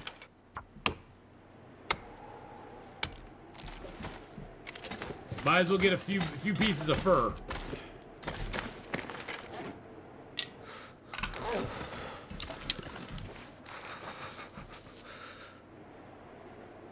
But yeah, I wouldn't doubt that they nerfed the ice spikes a little bit. I know they did with the protection from them, but I wouldn't doubt that they did on other stuff with them too.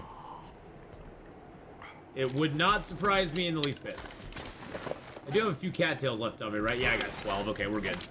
We're good. We'll get a few cattails in Bleak Inlet, and then we'll kill a few Timberwolves and eat their little flesh too. All right, let's go, boys and girls. Daddy's coming home. Daddy's home.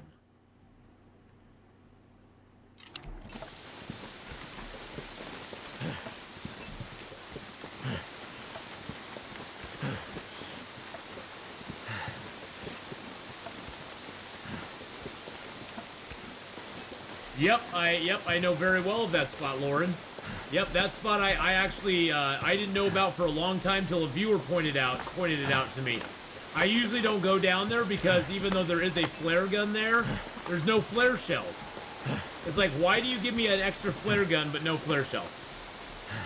Can complete darkness happen anywhere in the long dark? It usually only happens in the mines and sometimes in houses that have no windows. You will get actual complete darkness where you cannot see anything. Oh, yours had 3 flare shells down there. Really? On Interloper. Well, I guess, see, I stopped going down there. They may have changed that. Maybe they got too many people complaining about it because every time I went down there on Interloper, it had a flare gun and no shells.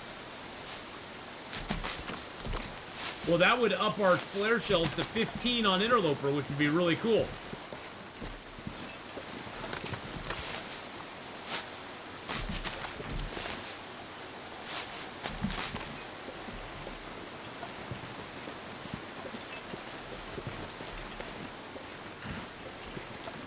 Well, we may just have to go back there. I thought you have that happen at night outside and need a torch. It's never truly pitch black at night. The only times it ever really gets pitch black at night is if there's a blizzard going on at the same time. If there's a blizzard going on and it's nighttime, it can get very, very dark, yes. Then it's just whiteout conditions more than anything. Then it just more becomes a whiteout. And that can be pretty scary.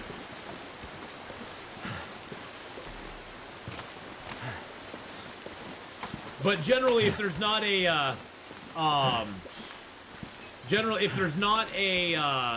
storm out or a fog storm, like a fog storm or a blizzard, generally at night there's still enough ambient light that you can see. You can't see very far, mind you. But you still can see. It's not absolutely 100% pitch black. It's not like you've closed your eyes and you can't see anything. Because now there are mines and houses where it does get pitch black. Where you cannot see a thing, especially at night.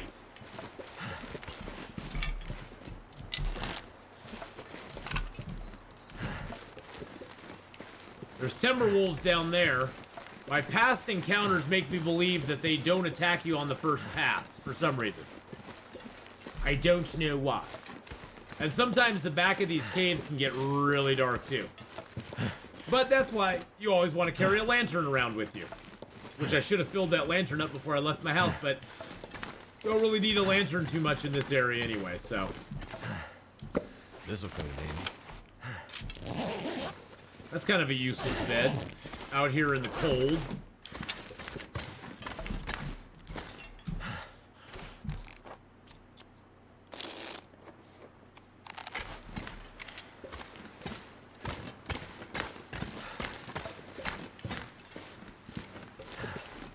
Alright, let's head down. How many cattails we got now? 22? Okay, that's good. That'll be a couple days worth of food for us. We'll head down here. The lookout tower's straight ahead of us now. The Timberwolves sort of patrol this area over here.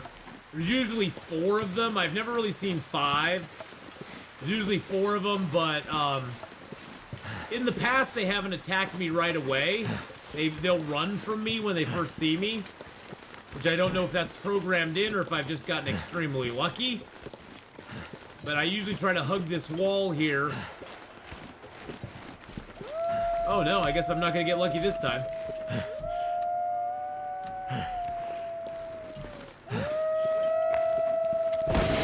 Gosh, that's weird.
Got him.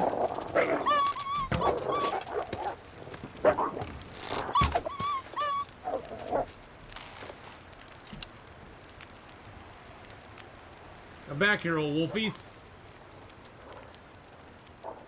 2 of them still out there.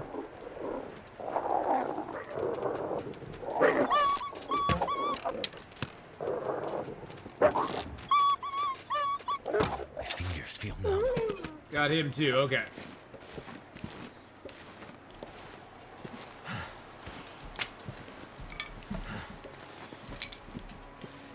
Wowzer Bowser.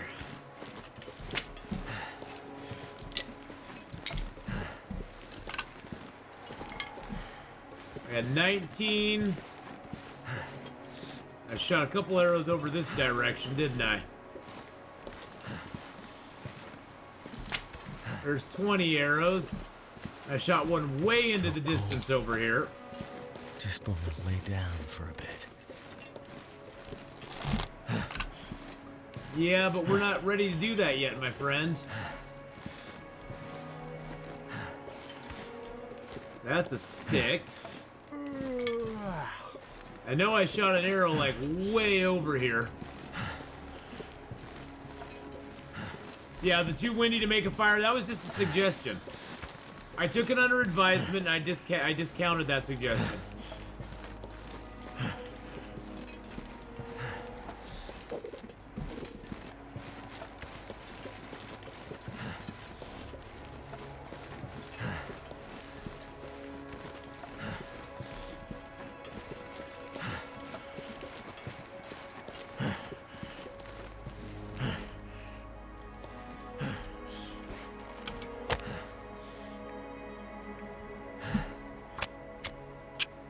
We need to make some food. We need some food, boys and girls.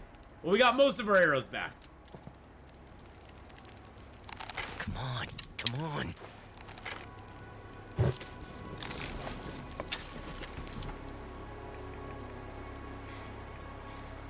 That's a small Timberwolf. Jeez Louise. You were the runt of the litter. That's why you died so easy, you little jerk.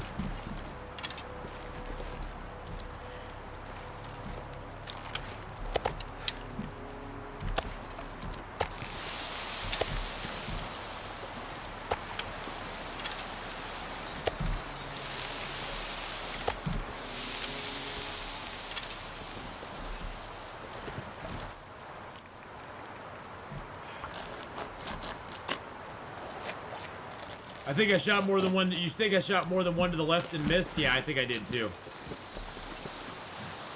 Really? I was gonna. I have to go that way though, so that's fine.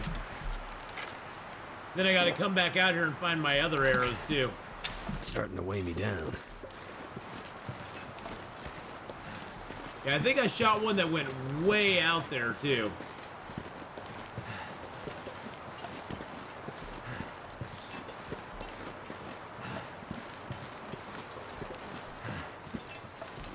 Yeah, I think that might be one right there. Either that or it's another stick. Nope, there's another arrow. No, that's a stick. God dang it.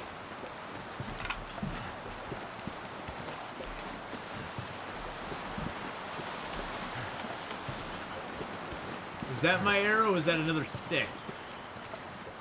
Damn, I'm freezing. That's a stick. That's a stick.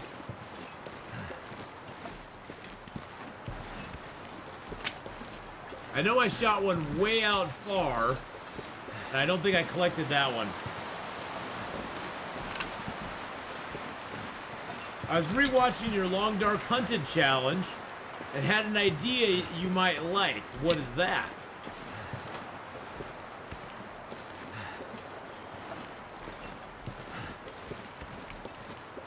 What is that, BK? What is this idea you speak of, sir?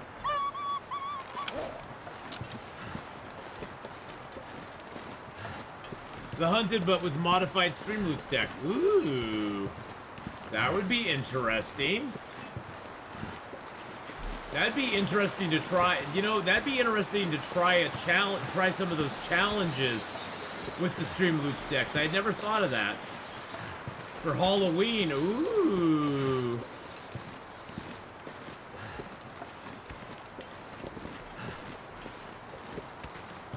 I'll have to come out here and discover this stuff later on.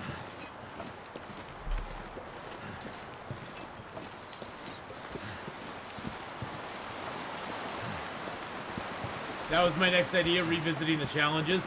Well, I've had a request for quite a while for me to play a straight-up gunloper, where I play on a custom interloper, turning on rifles and revolvers, but I cannot ever craft a bow or arrow, period. I never can use archery in the game. I'm forbidden from archery. The only weapons I can have are the 3 guns in the game: the flare gun, the rifle, and the revolver. And that's it. I've had people ask me to do that. The Hunted, where you could go anywhere, was so much fun. Oh yeah. Well, and the stone, yes. Stones, of course, those don't count. Stones only kill rabbits, so those don't really count. You can boop wolves with them. I tried throwing stones at both the moose and the bear, and they just don't give 2 craps about it. They're like, what are you trying to do? Why are you bothering me? And, will you stop now, please?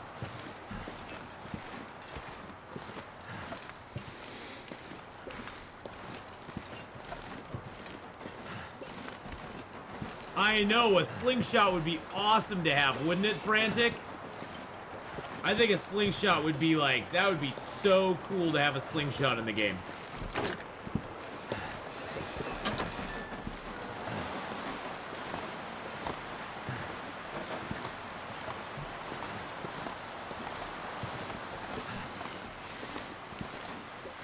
All right. Well, here we are, boys and girls.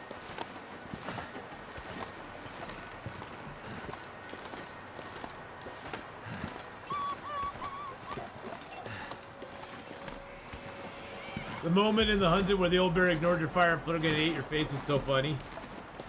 Yeah, I'm sure it was.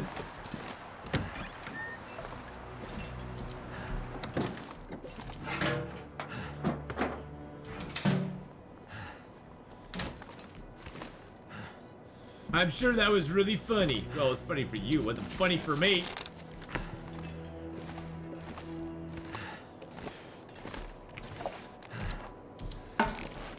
But somehow you survived. I always survive. Hope I can still eat this. will survive. You might try to take me down, but somehow I'm still alive. I've got lots of bears to kill. I've got lots of wolves to thrill. But the moose and I survive.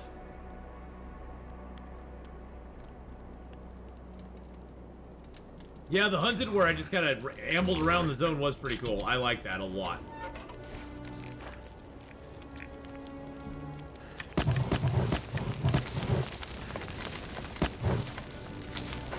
We need to make a little water first.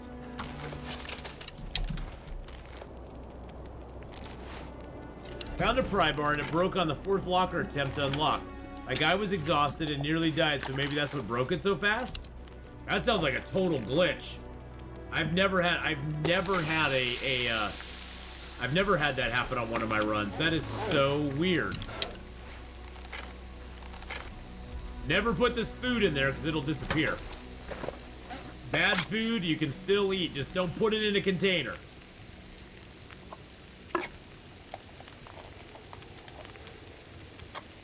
The Dark Walker with Streamless would be very hard. Yeah, that one wouldn't be very good with it.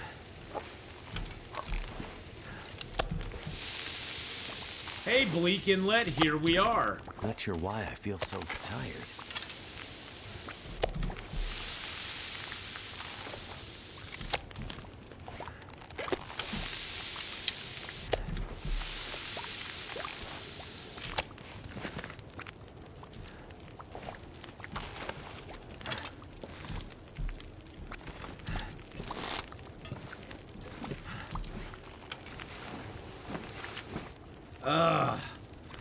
Got it on camera. Do pry bars still spawn with 100% condition? Yeah, I've never really found a pry bar that didn't have 100% condition on it.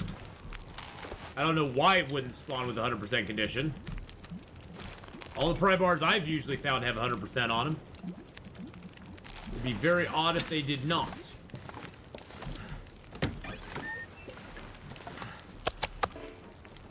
Now look at that view, boys and girls. You got the lighthouse over there. You got the cannery down there, where all those lights are. And then there's a moose spawn that can spawn down in that area, and then up over in that area is the Forlorn Muskeg entrance. Right below us down here, right down over in there, I think? No. Right down over in there is the little cabin. Yeah, there's the cabin right there. There's the cabin down there. Yeah, maybe it did spawn in a lower condition. I didn't think they could. Feels like a lot of gear. I did not think they could spawn at low condition like that. But I may be wrong.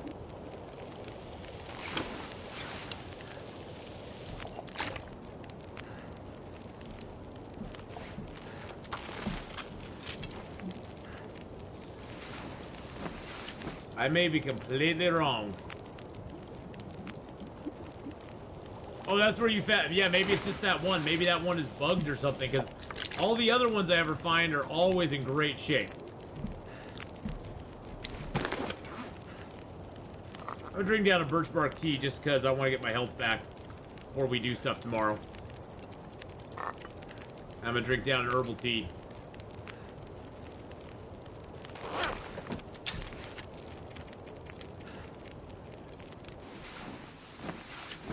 That'll get us all of our health back. I think I could have probably done it without, but I just wanted to make 100% sure.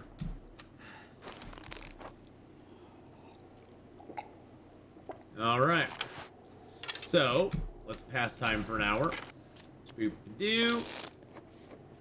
Get our save point, and so tomorrow... Well, not tomorrow. Next time we play, we're going to be going down here and getting our note. We're going to be going out and finding our Timberwolves and finding our arrows, because we have, like, 3 arrows out there. There's one that I know is on the snow somewhere that I just couldn't find, and then there's 2 others in doggos. So we're going to go find both of those, and get that taken care of. I was going to play some Infected tonight, boys and girls, but I am feeling really tired all of a sudden. I don't know why. My energy level is just, like, plummeting like crazy. So I'm going to put off Infected. I will play some Infected on Thursday. We'll play some Farthest Frontier as well as some Infected on Thursday. I'm sorry that I'm not playing it tonight. I really wanted to play it, but I'm just exhausted all of a sudden for some reason. I don't know why. So I'm gonna pass everybody off to somebody else. Let's see if anybody from the stream team is on at the moment. Oh, there's several members of the stream team on right now. See what everybody's up to. We got Naz playing some Mario Odyssey, Tyler with some Icarus, and some Green Hell with Cass. Ooh, and she's playing it with Games Lift. Oh, she's playing it with Games Lift too. Okay.